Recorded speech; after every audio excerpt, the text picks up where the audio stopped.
എനിക്ക് 3 വയസ്സുള്ളപ്പോൾ റിലീസായ സിനിമയാണ്. ഇപ്പോൾ എനിക്ക് 36 വയസ്സാവാൻ പോവുകയാണ്. ഇപ്പോഴും ഈ സിനിമ കാണുമ്പോൾ ഒരു അത്ഭുതമാണ്. ആദ്യകാലങ്ങളിൽ ഈ സിനിമ ഓരോ വട്ടം കാണുമ്പോഴും എത്ര വട്ടം കണ്ടു എന്ന് ഒരു കയ്യും കണക്കില്ല. ആദ്യമൊക്കെ കാണുമ്പോൾ വലിയ പേടിയായിരുന്നു. എന്ന് വെച്ചാൽ ഇതിലെ മ്യൂസിക്കൊക്കെ കേൾക്കുമ്പോൾ നമ്മുടെ ഈ നോക്കിയ ഫോണുകളിൽ നിന്ന് പതുക്കെ നമ്മൾ സ്മാർട്ട് ഫോൺ എന്ന് പറയാൻ പറ്റില്ല, പാട്ടുകളൊക്കെ പ്ലേ ചെയ്യാൻ പറ്റുന്നൊരു മൊബൈൽ ഫോൺസിലേക്ക് സ്വിച്ച് ആവുന്ന സമയത്ത് ടൺ ടൺ ടൺ ടൺ ടൺ ടൺ ടൺ ആ മ്യൂസിക്കൊക്കെ നമ്മൾ മെസ്സേജിൻ്റെ ട്യൂണായിട്ട് റിംഗ് ടോണായിട്ട് വെച്ച് കറണ്ട് പോകുന്ന സമയത്ത് ഈ ട്യൂൺ കേൾക്കുകയും എല്ലാവരും ഒരുമിച്ചിരുന്ന് പേടിക്കുകയും ചെയ്ത അവസ്ഥ വരെ എനിക്ക് ഓർമ്മയുണ്ട്. പക്ഷേ പോകെ ഈ സിനിമ കാണുമ്പോൾ പല ആസ്പെക്റ്റുകളും മനസ്സിലാക്കി വരുമ്പോൾ ഇപ്പോൾ ഏറ്റവും അവസാനമായി ഈ സിനിമ കണ്ട് നിർത്തുമ്പോൾ ഇപ്പോൾ എനിക്ക് പേടിയല്ല ഉള്ളത്. ഒരുപക്ഷെ ഇനി അങ്ങോട്ട് ഒരിക്കലും മണിച്ചിത്രത്താഴിലെ രംഗങ്ങളോ ഇതിൻ്റെ ബാക്ക്ഗ്രൗണ്ട് സ്കോറോ പാട്ടുകളോ കേട്ടാൽ എനിക്ക് മുമ്പുണ്ടായിരുന്ന പേടി തോന്നില്ല. മറിച്ച് എന്തൊരു ബ്രില്യൻ്റ് ആയിട്ടാണ് ഒരാളുടെ മെൻ്റൽ കണ്ടീഷനെ ഗംഭീരമായിട്ടൊരു സിനിമ കൈകാര്യം ചെയ്തിരിക്കുന്നത്. അയാളുടെ ചൈൽഡ്ഹുഡ് ട്രോമ മുതൽ ഇങ്ങോട്ടേക്ക് വളരെ ബ്രില്യൻ്റ് ആയിട്ടുള്ളൊരു മൈൻഡിൻ്റെ ഒരു യാത്ര ഇവർ ഈ സിനിമയിൽ കാണിച്ചിരിക്കുന്നത്. അത് ഓരോന്നിനും കൃത്യമായ പ്രൂഫ് വെച്ചിട്ട് പല സിനിമകളിലും ചില കാര്യങ്ങളൊക്കെ ഒരു സിനിമയല്ലേ എന്ന് വിചാരിച്ച് നമുക്ക് വേണമെങ്കിൽ വിട്ടുകളയാമെന്ന് വിചാരിക്കാം. പക്ഷേ ഇതിനകത്ത് ഈ ഒരു സിനിമ ഈ തവണ ഞാൻ കണ്ടപ്പോൾ എനിക്ക് നിങ്ങളോട് എക്സ്പ്ലെയിൻ ചെയ്ത് തരാൻ തോന്നുന്ന ആംഗിൾ, അതിനുള്ള ഓരോ തെളിവും ഈ സിനിമയിലുണ്ട്. അത്രയും ഗംഭീരമായൊരു സ്ക്രിപ്റ്റിംഗ്. മധുമുട്ടം എഴുതി ഫാസിൽ സംവിധാനം ചെയ്ത സിനിമ. ഇതിന് സെക്കൻഡ് യൂണിറ്റ് ഡയറക്ടേഴ്സ് ഉണ്ട്, മറ്റ് ടെക്നീഷ്യൻസ് ഉണ്ട്. സിബി മലയിൽ, പ്രിയദർശൻ, സിദ്ദിഖ് ലാലൊക്കെ ഇതിൻ്റെ സെക്കൻഡ് യൂണിറ്റ് ഡയറക്ടേഴ്സാണ്. എന്ന് വെച്ചാൽ ഒരു ഡയറക്ടറെ അല്ല, ഒത്തിരി ഡയറക്ടേഴ്സിൻ്റെ മികവ് ഒരുമിച്ച് ചേരുന്ന, ഡയറക്ടേഴ്സ് ഓഫ് ഫോട്ടോഗ്രാഫി അവരുടെ ഒരു ഇൻവോൾവ്മെൻറ്റ് വരുന്ന, MG രാധാകൃഷ്ണൻ്റെ പാട്ടുകളും ജോൺസൺ മാഷിൻ്റെ സംഗീതവും ഒക്കെ ഒരുമിച്ച് ചേരുന്ന, മലയാളത്തിലെ എണ്ണം പറഞ്ഞ സൈക്കോളജിക്കൽ ത്രില്ലർ എന്ന് വിളിക്കാൻ തോന്നുന്ന മണിച്ചിത്രത്താഴിനെ കുറിച്ചാണ് നമുക്ക് സംസാരിക്കാനുള്ളത്. മോഹൻലാൽ, സുരേഷ് ഗോപി, ശോഭന, നെടുമുടി വേണു, വിനയപ്രസാദ്, പിന്നെയും അങ്ങോട്ടൊരു വലിയ താരനിര നമുക്ക് പറയാനുള്ള സിനിമ. ഈ സിനിമയെക്കുറിച്ച് ഞാൻ ഏറ്റവും അവസാനം കേട്ട ഒരു എക്സ്പ്ലനേഷൻ വായിച്ചു പോയപ്പോൾ ഒരുപാട് കാര്യങ്ങൾ കേട്ടിട്ടുണ്ട്. അതിൽ ഏറ്റവും അവസാനം വന്നിരുന്നൊരു കാര്യം, ശോഭന അവതരിപ്പിക്കുന്ന ഗംഗ എന്ന് പറയുന്ന കഥാപാത്രം അവർക്ക് അവരുടെ ഭർത്താവിൽ നിന്ന് കിട്ടാത്ത ഒരു കെയർ ഉണ്ട്. അതിൻ്റെ ഭാഗമായി അവരിലുണ്ടാവുന്ന മാനസികമായിട്ടുള്ള കാര്യങ്ങളാണ് ഈ സിനിമയിൽ ഈ കഥാപാത്രത്തിലൂടെ നാഗവല്ലിയിലൂടെ പുറത്തേക്ക് വരുന്നതെന്നൊക്കെയാണ്. എന്തായാലും ഈ സിനിമ കണ്ടപ്പോൾ എനിക്ക് ഫീൽ ചെയ്ത കാര്യങ്ങളാണ് നമ്മൾ ഈ വീഡിയോയിൽ പറയുന്നത്. ഇത് അവസാന വാക്കൊന്നുമല്ല. ഇപ്പോൾ ഈ സിനിമ കണ്ടപ്പോൾ ഇങ്ങനെ ഫീൽ ചെയ്തു. ഒരുപക്ഷെ ഈ സിനിമയുടെ ഒരു ക്വാളിറ്റി വെച്ചിട്ട് ഒരു 5 കൊല്ലം കഴിഞ്ഞ് കണ്ടാൽ ചിലപ്പോൾ എനിക്ക് വേറെ എന്തെങ്കിലും ഒരു ആംഗിളിലായിരിക്കും ഈ സിനിമയെ നോക്കി കാണാൻ തോന്നുക. നമുക്ക് മണിച്ചിത്രത്താഴിലേക്ക് പോകാം. സിനിമ ആരംഭിക്കുമ്പോൾ നമ്മൾ ഇന്നസെൻ്റ് അവതരിപ്പിക്കുന്ന കഥാപാത്രത്തിനെയാണ് കാണുന്നത്. ഉണ്ണിത്താൻ്റെ ഭാര്യ ഭാസുര KPS ലളിത ചെയ്തിരിക്കുന്നു. അതിഗംഭീരമായിട്ട് സിനിമയിൽ ഈ പറയുന്നൊരു ഹൊറർ എലമെൻറ്റിനെയൊക്കെ ഇവർ കൊണ്ടുവരുന്നതിനും എത്രയോ മുമ്പ് ഇന്നസെൻറ്റും KPS ലളിതയും ചേർന്നുണ്ടാക്കുന്ന ഒരു സ്റ്റേജ് ഉണ്ട്. തുടക്കത്തിൽ ഇന്നസെൻറ്റ് മാടമ്പള്ളി തറവാട്ടിലേക്ക് ചെല്ലുകയാണ്. അവിടെ ചെന്ന് അയാൾ പേടിച്ചിട്ട് തിരിച്ചു വരികയാണ്. ആ പേടിപ്പെടുത്തിയ കാര്യങ്ങളെ നമ്മൾ നോക്കുകയാണെങ്കിൽ ഒരു വടി അവിടെ ഇരിപ്പുണ്ടായിരുന്നു, അതൊന്ന് ചരിഞ്ഞു വീണു. അയാൾ തന്നെ ആട്ടിയിട്ട് പോയ കസേര തിരിച്ചു വരുമ്പോൾ കണ്ടിട്ട് അയാൾ തന്നെ പേടിക്കുന്നു. അയാൾ മറന്നു വെച്ച താക്കോല് തിരിച്ചെടുക്കാൻ പോകാൻ അയാൾ ഒരുപാട് പേടിക്കുന്നു. അങ്ങനെ പേടി എത്രത്തോളം മാടമ്പള്ളി തറവാടുമായി ബന്ധപ്പെട്ട് എത്ര ആഴത്തിലാണ് ആളുകളുടെ ഉള്ളിൽ ഈ പേടിയുള്ളതെന്നും ആ പേടി വളരെ ഇല്ലോജിക്കലായിട്ടുള്ള കാര്യങ്ങളിൽ നിന്നുണ്ടാവുന്നതാണ് എന്ന് പറയുന്നൊരു സംഭവം സിനിമയിൽ ആദ്യമേ അവർ അവതരിപ്പിക്കുന്നുണ്ട്. അപ്പോൾ പോലും ഇതിൻ്റെ ബാക്ക്ഗ്രൗണ്ട് സ്കോറൊക്കെ വെച്ചുകൊണ്ട് നമ്മളിൽ ഉണ്ടാവുന്നൊരു പേടിയുണ്ട്. എന്തായാലും താക്കോലെടുക്കാൻ പോകുന്ന സമയത്താണ് ഉണ്ണിത്താനോടൊപ്പം പോകുന്ന ഗണേഷ് അവതരിപ്പിക്കുന്ന കഥാപാത്രവും രാത്രി അവിടെ ഒരു സ്ത്രീയെ കണ്ട് ഞെട്ടി മാടമ്പള്ളിയിൽ നിന്ന് അവർ ഓടിപ്പോകുന്നത്. അതിൻ്റെ പ്രകാശത്തിൽ നിന്ന് നമുക്ക് മനസ്സിലാവുന്നത് അവർ ഓടിച്ചു വന്ന, പിന്നീട് നമ്മൾ സിനിമയിൽ കാണുന്നുണ്ട് നകുലനും ഗംഗയും അവർ ഓടിച്ചുകൊണ്ട് വന്നൊരു മാരുതി കാറുണ്ട്. ആ കാറിൻ്റെ ബാക്കിലത്തെ ലൈറ്റ് പാർക്ക് ചെയ്തിട്ടപ്പോൾ ബാക്കിൽ നിന്ന് വന്നിട്ടുള്ള ആ റെഡ് കളർ ലൈറ്റ്, ആ ലൈറ്റ് അവിടെയുണ്ട്. ആ ലൈറ്റ് ബാക്കിൽ വരുന്നത് പോലെ ഗംഗ നടക്കുന്ന സമയത്ത് അവരുടെ കാലിലെ പാസരത്തിൻ്റെ കിലുക്കവും അതുപോലെ ഈ ലൈറ്റും ഒക്കെ കണ്ടിട്ട് ഇവരിത് യക്ഷിയാണെന്ന് കരുതി പേടിച്ചോടുകയായിരുന്നു. അതിനുശേഷമുള്ള നമ്മൾ സിനിമയിൽ കാണുന്നുണ്ട്. നമുക്ക് ഗംഗയും നകുലനെയും കുറിച്ച് സംസാരിക്കാം. അതിലാദ്യം നകുലനെ കുറിച്ച് സംസാരിക്കാൻ തോന്നുന്നു.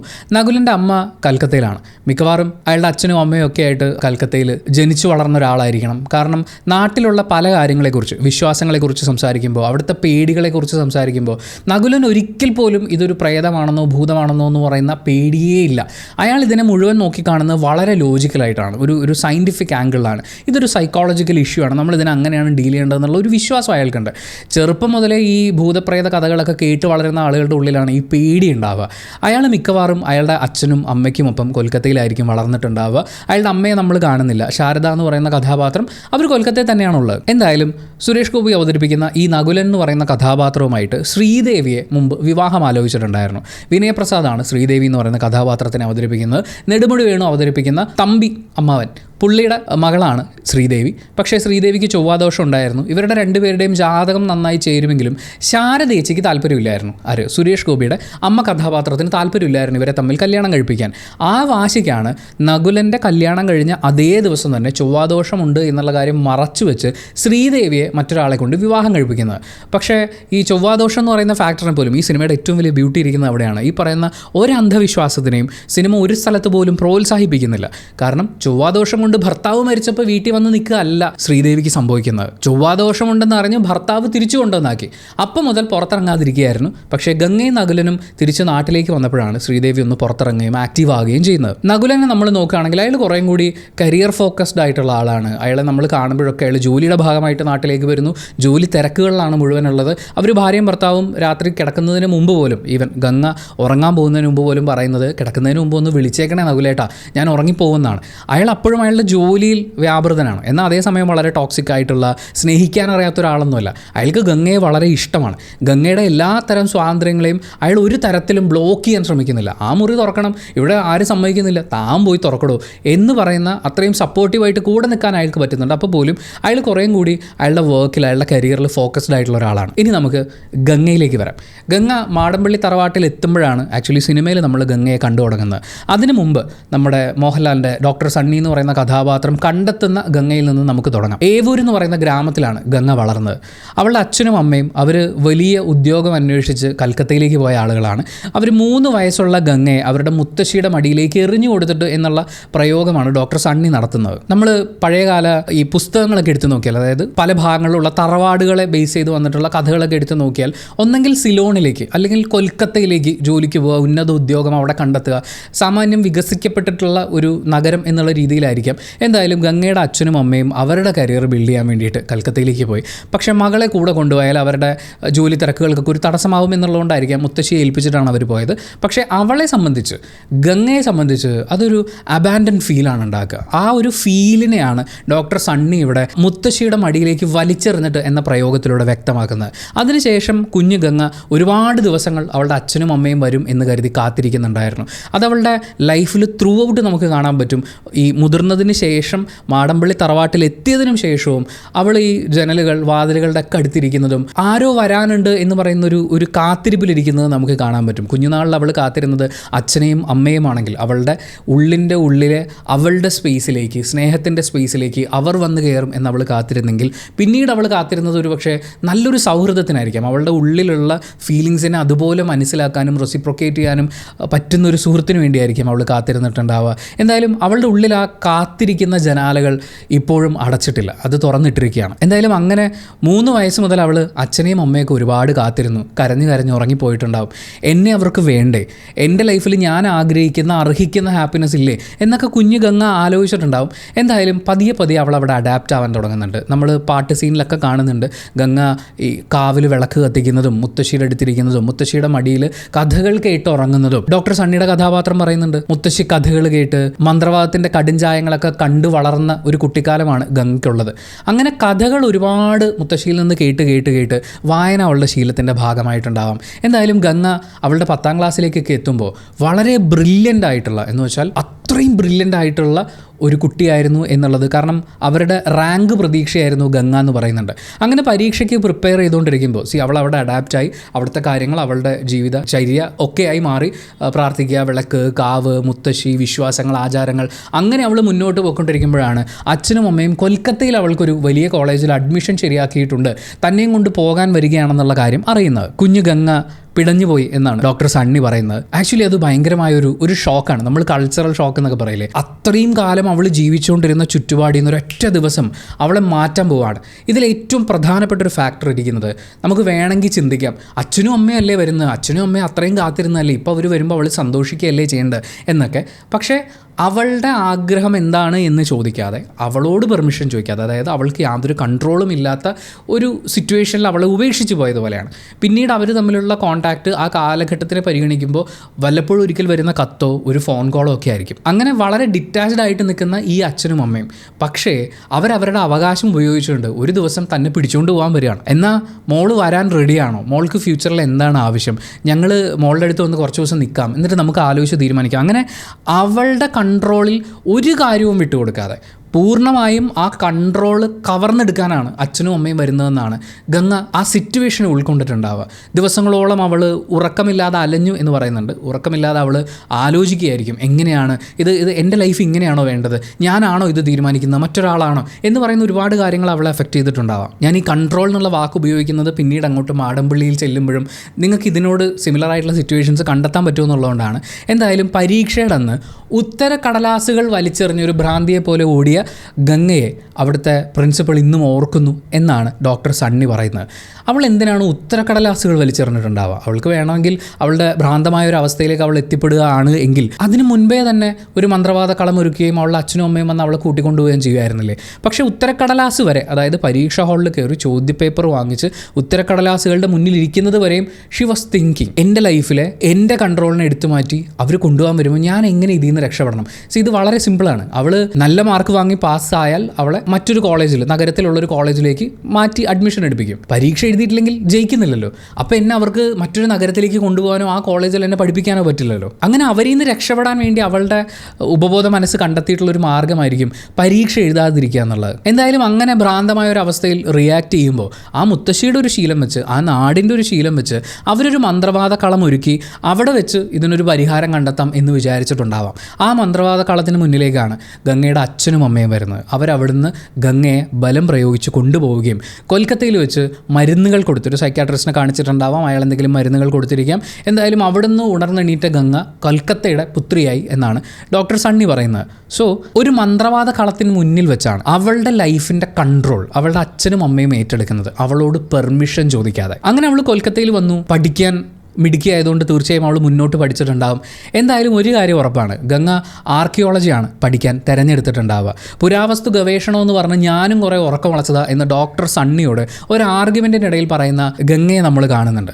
പുരാവസ്തു ഗവേഷണവുമായി അവൾ മുന്നോട്ട് പോയിട്ടുണ്ടെങ്കിൽ തീർച്ചയായും പഴയ ഭാഷകൾ പഠിക്കേണ്ട ഒരു ആവശ്യകത, അല്ലെങ്കിൽ ആ ഭാഷ കുറച്ച് വാക്കുകളെങ്കിലും അറ്റ്ലീസ്റ്റ് പഠിക്കേണ്ടതായിട്ട് വരുമല്ലോ. പുരാവസ്തുക്കളിൽ എഴുതിയിട്ടുള്ള പഴയ ലിപികൾ മനസ്സിലാവണമെന്നുണ്ടെങ്കിൽ അങ്ങനെ പഴന്തമിഴിലേക്കുള്ള ഒരു യാത്ര ഗംഗയിൽ നിന്നുണ്ടായിട്ടുണ്ട്.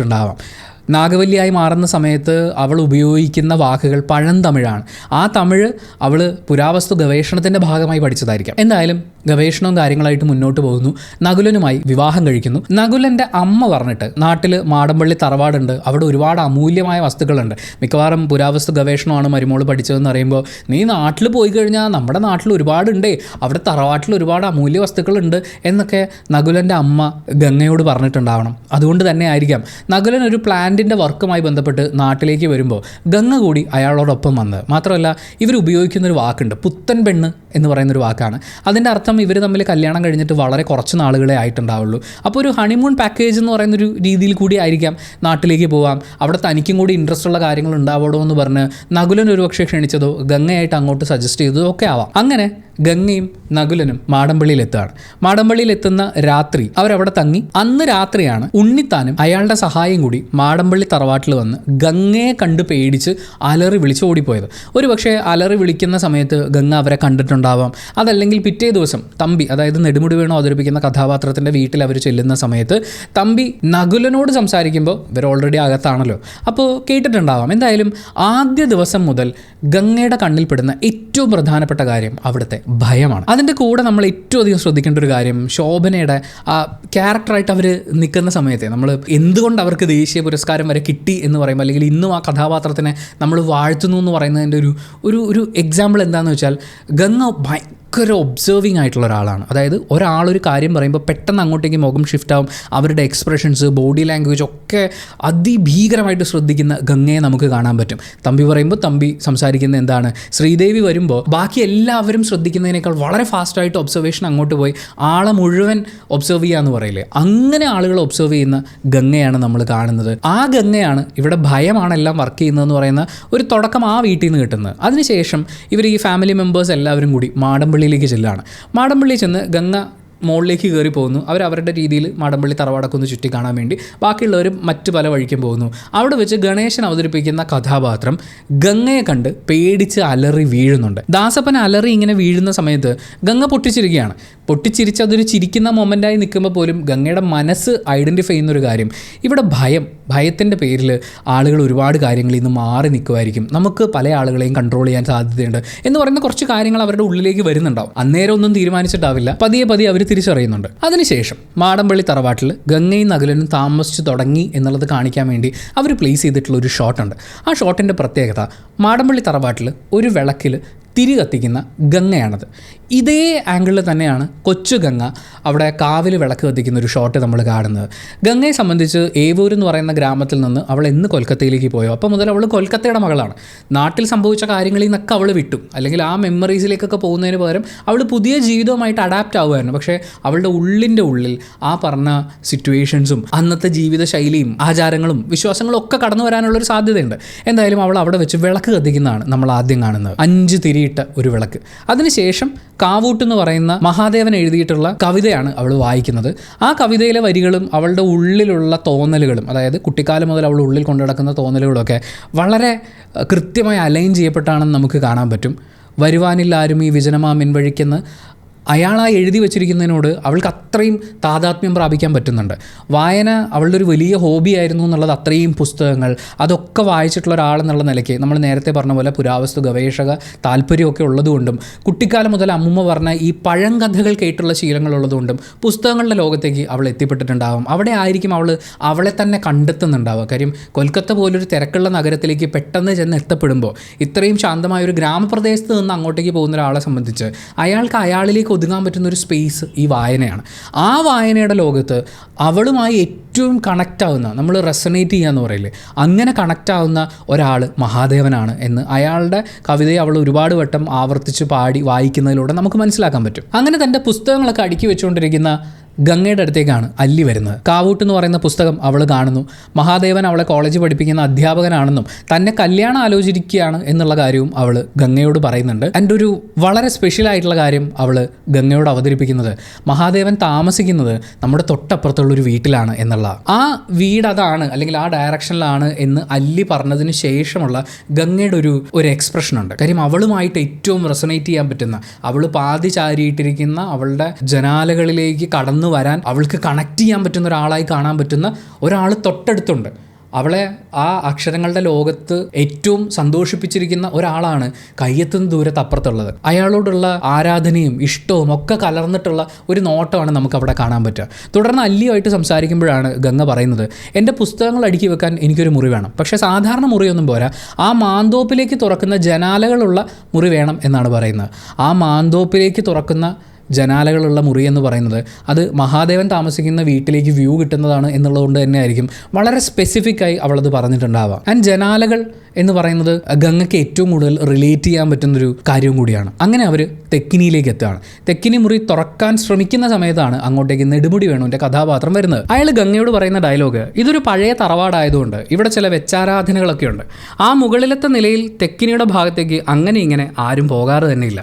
മന്ത്രവിധി പ്രകാരം ചിത്രപ്പൂട്ടിട്ട് പൂട്ടിയിരിക്കുന്ന മുറികളാണ് അവിടെ. ഇപ്പോഴും ആണ്ടുതോറും ദുർഗാഷ്ടമിക്ക് ചില ചടങ്ങുകളൊക്കെ നടത്തി ആ ചിത്രപ്പൂട്ടിൽ ബന്ധന തകിട് പൂജിച്ച് കെട്ടും. പണ്ടെങ്ങോ ദുർമരണപ്പെട്ട 2 ആത്മാക്കളെ ആവാഹിച്ചിരിക്കുന്ന സ്ഥലമാണ്. നിങ്ങൾ ചെറുപ്പക്കാർക്ക് ഇതിലൊന്നും വിശ്വാസം വന്നോളണമെന്നില്ല, മോള് ആ ഭാഗത്തേക്ക് പോകണ്ട എന്ന് വെച്ചേക്കണം.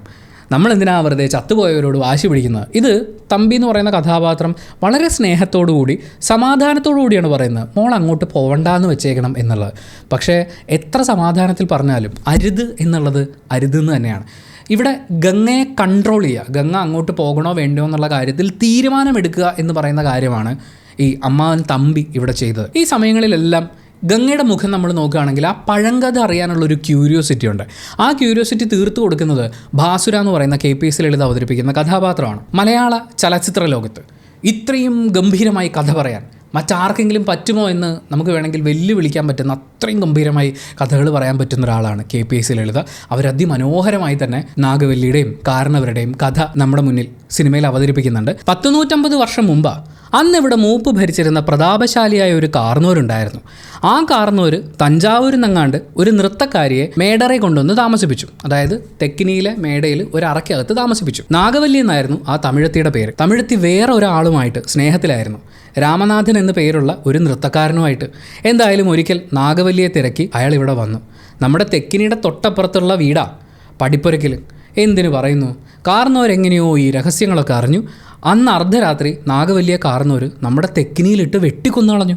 8-ാം ദിവസം ദുർഗാഷ്ടമി രാത്രിയിൽ നാഗവല്ലിയുടെ പ്രേതാത്മാവ് ഒരു രക്തയക്ഷിയായിട്ട് മാറി കാർന്നോരെ കുത്തിക്കൊലപ്പെടുത്താൻ വേണ്ടി അറയ്ക്കകത്ത് വരെ കയറി ചെന്നെന്നാ പറയുന്നത്. കാർന്നോരെന്തൊക്കെയോ ഭയങ്കര മന്ത്രമൊക്കെ ചൊല്ലി ഒടുവിൽ രക്ഷപ്പെട്ടു. അത് പിന്നെ നാഗവല്ലിയുടെ പ്രേതാത്മാവ് തീരാ പകയോടെ ഈ തറവാട്ടിലൊക്കെ അലഞ്ഞു നടക്കാൻ തുടങ്ങി. പിന്നെ ആലപ്പാറ പോറ്റിമാർ വന്ന് 61 ദിവസം മാന്ത്രിക ക്രിയകളൊക്കെ നടത്തിയിട്ടാണ് തമിഴത്തിയുടെ ആത്മാവിനെ ആ തെക്കിനിയിൽ ബന്ധിച്ച്. ആ പഴയ കാർന്നൂരും അവസാനം വിഷം കഴിച്ച് ആത്മഹത്യ ചെയ്യുകയായിരുന്നു. ആ ആത്മാവിനെയും ഈ തെക്കിനിക്കകത്ത് തന്നെയാണ് ബന്ധിച്ചിരിക്കുന്നത്. ഇതൊക്കെ മുത്തശ്ശിമാർ പറഞ്ഞു കേട്ട കഥകളാണ്. സത്യം എന്താണെന്ന് ആർക്കറിയാം? പിന്നെ ആ രാമനാഥൻ വന്ന് രഹസ്യമായി താമസിച്ച വീട്ടിൽ ഇപ്പോഴാരാ താമസിക്കുന്നതെന്നറിയോ? അല്ലിയുടെ ചെക്കനാ, ആ കോളേജ് ലെക്ചററാണ് ഗംഗയ്ക്ക് ഏറ്റവും അധികം റിലേറ്റ് ചെയ്യാൻ പറ്റുന്ന അവളുടെ പ്രിയപ്പെട്ട എഴുത്തുകാരൻ മഹാദേവൻ. KPS ലളിത ഈ കഥ മുഴുവൻ പറയുന്ന സമയത്ത് നമ്മൾ ഗംഗയുടെ, ശോഭനയുടെ എക്സ്പ്രഷൻസ് ശ്രദ്ധിക്കേണ്ടതുണ്ട്. കാരണം നാഗവല്ലിയെ അയാൾ കൊന്നുകളഞ്ഞു, അതിനുശേഷം അവളൊരു രക്തയക്ഷിയായിട്ട് വന്ന സമയത്തും അവളെ തളച്ച് കളഞ്ഞു എന്നൊക്കെ പറയുന്ന സമയത്ത് ഗംഗയ്ക്ക് ഫീൽ ചെയ്യുന്നൊരു വല്ലാത്ത നിരാശയുണ്ട്, കടുത്ത ദേഷ്യമുണ്ട്. കാരണം ഇവിടെ നമുക്ക് കണ്ടെത്താൻ പറ്റുന്നൊരു കാര്യം, നാഗവല്ലിക്ക് അവളുടേതായൊരു ഇഷ്ടമുണ്ടായിരുന്നു. ആ ഇഷ്ടമനുസരിച്ച് ജീവിക്കാൻ അവൾക്ക് പറ്റിയിരുന്നില്ല. കാരണം അവളുടെ ലൈഫിൻ്റെ കൺട്രോൾ ഏറ്റെടുത്തത്, അവളുടെ ഇഷ്ടങ്ങൾക്ക് വിരുദ്ധമായി കാര്യങ്ങൾ ചെയ്തത് ഈ കാരണവരായിരുന്നു. അയാൾ ഭരിക്കുകയാണ്, അയാൾ പ്രൊവൈഡ് ചെയ്യുകയാണ് എന്ന് പറയുന്ന ഒരു അഹങ്കാരത്തിൻ്റെ പുറത്ത് നാഗവല്ലിയുടെ ലൈഫിൻ്റെ കൺട്രോൾ അയാൾ ഏറ്റെടുക്കുകയായിരുന്നു. ആൻഡ് ഇവിടെ വളരെയധികം ശ്രദ്ധിക്കേണ്ട ഒരു കാര്യം എന്ന് പറയുന്നത് ദുർഗാഷ്ടമി എന്ന് പറയുന്ന ഒരു കീവേഡാണ്. ഇവിടെ KPS ലളിത കഥ പറഞ്ഞപ്പോഴും ദുർഗാഷ്ടമിയുടെ അന്ന്, അതായത് കൊല്ലപ്പെട്ട് 8-ാം നാൾ ദുർഗാഷ്ടമിയുടെ അന്നാണ് ഒരു രക്തയക്ഷിയായി അവൾ കാരണവരെ കൊല്ലാൻ വേണ്ടിയിട്ട് അറയ്ക്കകത്ത് വരെ കയറി ചെന്ന്. പക്ഷേ എന്തൊക്കെയോ മന്ത്രങ്ങൾ ചൊല്ലി അന്ന് അയാൾ രക്ഷപ്പെട്ടു. അതായത് നാഗവല്ലി അവളുടെ പ്രതികാരം പൂർത്തിയാക്കാൻ തിരഞ്ഞെടുത്ത ദിവസം ദുർഗാഷ്ടമിയാണ്. പക്ഷെ അന്ന് അവൾക്കത് ചെയ്യാൻ പറ്റിയില്ല. അതുപോലെ നെടുമുടി വേണു കാര്യങ്ങളൊക്കെ പറയുന്ന സമയത്തും ദുർഗാഷ്ടമിയുടെ അന്ന് മന്ത്രത്തകിടിട്ട് പൂട്ടും എന്നാണ് പറഞ്ഞിരിക്കുന്നത്. അതായത് ഈ ദുർഗാഷ്ടമി ദിവസമാണ് നാഗവല്ലിക്ക് അവളുടെ ഇഷ്ടങ്ങളും സ്വാതന്ത്ര്യങ്ങളും നിഷേധിക്കപ്പെടുന്ന ദിവസം. അല്ലെങ്കിൽ ഗംഗയുടെ മനസ്സ് ഇതിനെ റിലേറ്റ് ചെയ്യുന്നത് അങ്ങനെയാണ്. അതുകൊണ്ടാണ് ഡോക്ടർ സണ്ണി വരുന്ന സമയത്ത് നാഗവല്ലിയായി മാറിയിരിക്കുന്ന ഗംഗയിലെ മനോരോഗി വരാൻ പോകുന്ന ദുർഗാഷ്ടമി ദിനത്തിലാണ് നിന്നെ ഞാൻ കൊല്ലാൻ പോകുന്നതെന്ന് പറയുന്ന ഭീഷണി മുഴക്കുന്നത്. ഈ കഥയൊക്കെ കേട്ട് കഴിയുമ്പോൾ ഓട്ടോമാറ്റിക്കലി നാഗവല്ലിയെക്കുറിച്ച് അറിയാൻ, ഓൾറെഡി ആർക്കിയോളജിക്കലി കാര്യങ്ങളൊക്കെ പഠിച്ചിട്ടുള്ള, പുരാവസ്തു ഗവേഷണം നടത്തിയിട്ടുള്ള, നാഗവല്ലി എന്ന് പറയുന്ന കഥാപാത്രത്തിനോട് വളരെയധികം സിമ്പതി ഫീൽ ചെയ്തിട്ടുള്ള ഗംഗയ്ക്ക് ആ മുറി തുറക്കണം, അതിനകത്ത് എന്താണുള്ളത് എന്നറിയാനുള്ള ഒരു ആകാംക്ഷ ഉണ്ടാകുന്നത്. മഹാദേവൻ താമസിക്കുന്ന വീട്ടിലേക്ക് തുറക്കാൻ പറ്റുന്ന ജനാലകളുള്ള ഒരു മുറി കൂടിയാണത്. ഇവിടെ നമ്മൾ ശ്രദ്ധിക്കേണ്ടത് ഇത്രയും സമയവും, അതായത് ഈ പഴങ്കഥ കേൾക്കുന്നത് വരെ ഗംഗയെ സംബന്ധിച്ച് ആ മുറി തുറക്കുക, തെക്കിനി മുറി തുറക്കുക എന്ന് പറയുന്നത് ഗംഗയുടെ മാത്രം ആവശ്യമായിരുന്നു. അതായത് മറ്റാരും ശല്യപ്പെടുത്താൻ വരാത്ത ഈ നകുലനോട് ഗംഗ ആ സ്ഥലത്തിൻ്റെ പ്രത്യേകതയെക്കുറിച്ച് പറയുന്നത് എന്തൊരു സമാധാനമാണ് ഇവിടെ, എന്തൊരു ശാന്തതയാണ് ഇവിടെ എന്നാണ്. കാരണം അവൾ ഏവൂർ എന്ന് പറയുന്ന ഗ്രാമത്തിൽ അവളുടെ കുട്ടിക്കാലം കഴിച്ചു കൂട്ടിയതുപോലൊരു ആംബിയൻസ് അവൾക്ക് അവിടെ കിട്ടുന്നുണ്ട്. ആ വലിയ വീട്ടിൽ അവളെ ആരും ശല്യപ്പെടുത്താൻ വരാൻ സാധ്യത ഇല്ലാത്ത, ഒരുപക്ഷെ ഏറ്റവും കുറവുള്ളൊരു സ്ഥലമായിട്ട് അവൾ തെക്കിനി മുറി കണ്ടെത്തുന്നുണ്ട്. പക്ഷേ ഈ കഥ കേട്ട് കഴിയുമ്പോൾ പിന്നെ അത് ഗംഗയുടെ മാത്രം ആവശ്യമല്ല, അവളുടെ ഉള്ളിൽ അതിഭീകരമായിട്ടുള്ളൊരു സിമ്പതി ഫീൽ ചെയ്യുന്ന നാഗവല്ലിയുടെ കൂടി ആവശ്യമാണ് തെക്കിനി മുറി തുറക്കുക എന്നുള്ളത്. അങ്ങനെ അവൾക്ക് വേണ്ടിയും നാഗവല്ലിക്ക് വേണ്ടിയും അവൾ ആ മുറി തുറക്കാൻ നകുലനോടാണ് പെർമിഷൻ ചോദിക്കുന്നത്. വേറെ ആരോട് ചോദിച്ചാലും പെർമിഷൻ കിട്ടില്ല. നകുലന് ഇത്തരം വിശ്വാസങ്ങളൊന്നും ഇല്ല എന്നുള്ള കാര്യം ഓൾറെഡി ഗംഗയ്ക്ക് അറിയാവുന്നതുമാണ്. അപ്പോൾ മുറിയിൽ അമൂല്യമായ പല വസ്തുക്കളും ഉണ്ടാവും, എനിക്ക് ആ മുറി ഒന്ന് തുറന്നു കാണണം, ഞാൻ തുറന്നോട്ടെ നകുലേട്ട എന്ന് ചോദിക്കുന്നുണ്ട്. അതിന് ഗംഗ നകുലനോട് പറയുന്നൊരു കാര്യമുണ്ട്. നമുക്കത് പെട്ടെന്ന് കേൾക്കുമ്പോൾ ഒരു സിമ്പിൾ ഡയലോഗായിട്ട് തോന്നും. അതായത് ഈ അമൂല്യമായ പുരാവസ്തുക്കളൊക്കെ വെച്ചിരിക്കുന്ന മുറിയിൽ ഇതുപോലൊരു പ്രേതകഥയുണ്ട് എന്ന് പറഞ്ഞു കഴിഞ്ഞാൽ പിന്നെ പേടിച്ചിട്ട് ആരും അതിനകത്ത് കയറില്ലല്ലോ. അതുകൊണ്ട് പണ്ടാരാണ്ടോ ഉണ്ടാക്കി വെച്ചിരിക്കുന്ന ഒരു കഥയായിരിക്കും ഈ നാഗവല്ലി കഥ എന്നുള്ളത് ഗംഗ നകുലനോട് പറയുന്നുണ്ട്. ഇത് വളരെ പ്രാക്ടിക്കലായി ചിന്തിക്കുന്ന, അതായത് ഈ സയൻറ്റിഫിക്കലി കാര്യങ്ങൾ മനസ്സിലാക്കുന്ന, പുരാവസ്തു ഗവേഷണം നടത്തിയിട്ടുള്ള പല പുരാവസ്തുക്കളും, അമൂല്യ പുരാവസ്തുക്കളും ഇതുപോലെ പേടിയുടെ പുറത്താണ് സംരക്ഷിക്കപ്പെട്ടിട്ടുള്ളത് എന്നുള്ള തിരിച്ചറിവുള്ള ഒരാളാണ് അവിടെ സംസാരിക്കുന്നത്.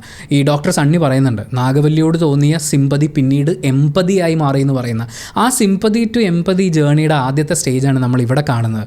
നാഗവല്ലിയോട് തോന്നുന്ന ഒരു സിമ്പതി ഉണ്ട്, അവൾക്ക് നീതി വേണം, അവളുടെ ലൈഫിൽ അവൾ ആഗ്രഹിച്ച സന്തോഷവും സ്വാതന്ത്ര്യവും അവൾക്ക് വേണമെന്ന് പറയുന്ന ആ ഒരു തോന്നലുണ്ടല്ലോ, അത് നിഷേധിക്കപ്പെട്ട കഥാപാത്രത്തിനോട് തോന്നുന്ന ഒരു സിമ്പതി, അതാണ് ഇവിടെ ഉള്ളത്. ഇവിടെ ഗംഗയും ഉണ്ട്, നാഗവല്ലിയോടുള്ള സിമ്പതിയുണ്ട്. നാഗവല്ലി ഇതുവരെ വന്നിട്ടില്ല. എന്തായാലും ഗംഗ തെക്കിനി മുറി തുറക്കുകയാണ്. അതിനകത്തേക്ക് കയറുമ്പോൾ നമ്മൾ കേൾക്കുന്നത് ഒരു പഴന്തമിഴ് പാട്ടാണ്. ഒരു മുறை വന്ന് പാറായോ എന്ന് പറയുന്നതാണ്. അത് ഒരു റിക്വസ്റ്റ് മോഡിലാണ് നമ്മൾ കേൾക്കുന്നത്. വാതിൽ തുറന്ന് ഒരു വട്ടമെങ്കിലും വന്നുകൂടായിരുന്നു. ഇത് തന്നെയാണ് ഗംഗയുടെ ഉള്ളിൽ റെസണേറ്റ് ചെയ്തുകൊണ്ടിരിക്കുന്നത്. ഞാൻ ഒരാൾ വരാൻ വേണ്ടിയിട്ട് എൻ്റെ മനസ്സിൻ്റെ ജനാല ഇപ്പോഴും പാതിയെ ചാരിയിട്ടുള്ളൂ എന്നുള്ളത്, അതേ ഒരു സിറ്റുവേഷനിലാണ് നാഗവല്ലിയും ഉള്ളത് എന്ന്. ഈ പാട്ട് നമ്മൾ കേൾക്കുന്നുണ്ടെങ്കിൽ ഇത് നാഗവല്ലി പാടല്ല, ഗംഗയുടെ മനസ്സിൽ മൂളി കേൾക്കുകയാണ്. അതായത് അവളുടെ മനസ്സിൽ അത്രയും നാളുണ്ടായിരുന്ന പാതി ചാരിയിട്ട ആ വാതിൽ, അങ്ങോട്ടാരും വരാത്തതിൻ്റെ അവളുടെ ഉള്ളിലുള്ള ഒരു പക്ഷേ പരിഭവം, ഒരാളെ കാത്തിരിക്കുന്നതിൻ്റെ വേദന, ഇത് മുഴുവൻ പിന്നീട് തമിഴിലേക്ക് മാറുകയാണ്. അതും പഴം തമിഴിലേക്ക് നാഗവല്ലിയുമായിട്ട് റിലേറ്റ് ചെയ്തിട്ടാണ്. അവിടെ മുതലാണ് ഈ സിമ്പതി എന്ന് പറയുന്ന എലമെൻറ്റിൽ നിന്ന് പതിയെ എംപതിയിലേക്ക് മാറുന്നത്. നാഗവല്ലിയുടെ ഒരു കഷ്ണം തന്നെയാണ് ഞാൻ, അല്ലെങ്കിൽ നാഗവല്ലി എൻ്റെയും ഉള്ളിൽ ഒരു ഭാഗത്തുണ്ട് എന്ന് പറയുന്ന ആ ഒരു തോന്നലിലേക്ക്, ഞാൻ തന്നെയല്ലേ അത് എന്ന് പറയുന്ന ഒരു തോന്നലിലേക്കൊക്കെ മാറി തുടങ്ങുന്നത്. തെക്കിനി മുറി തുറന്ന് അതിനകത്തുള്ള ഫോട്ടോസ് നോക്കി നിൽക്കുമ്പോഴാണ് അങ്ങോട്ടേക്ക് മറ്റാരോ വരുന്ന ശബ്ദം ഗംഗ കേൾക്കുന്നത്.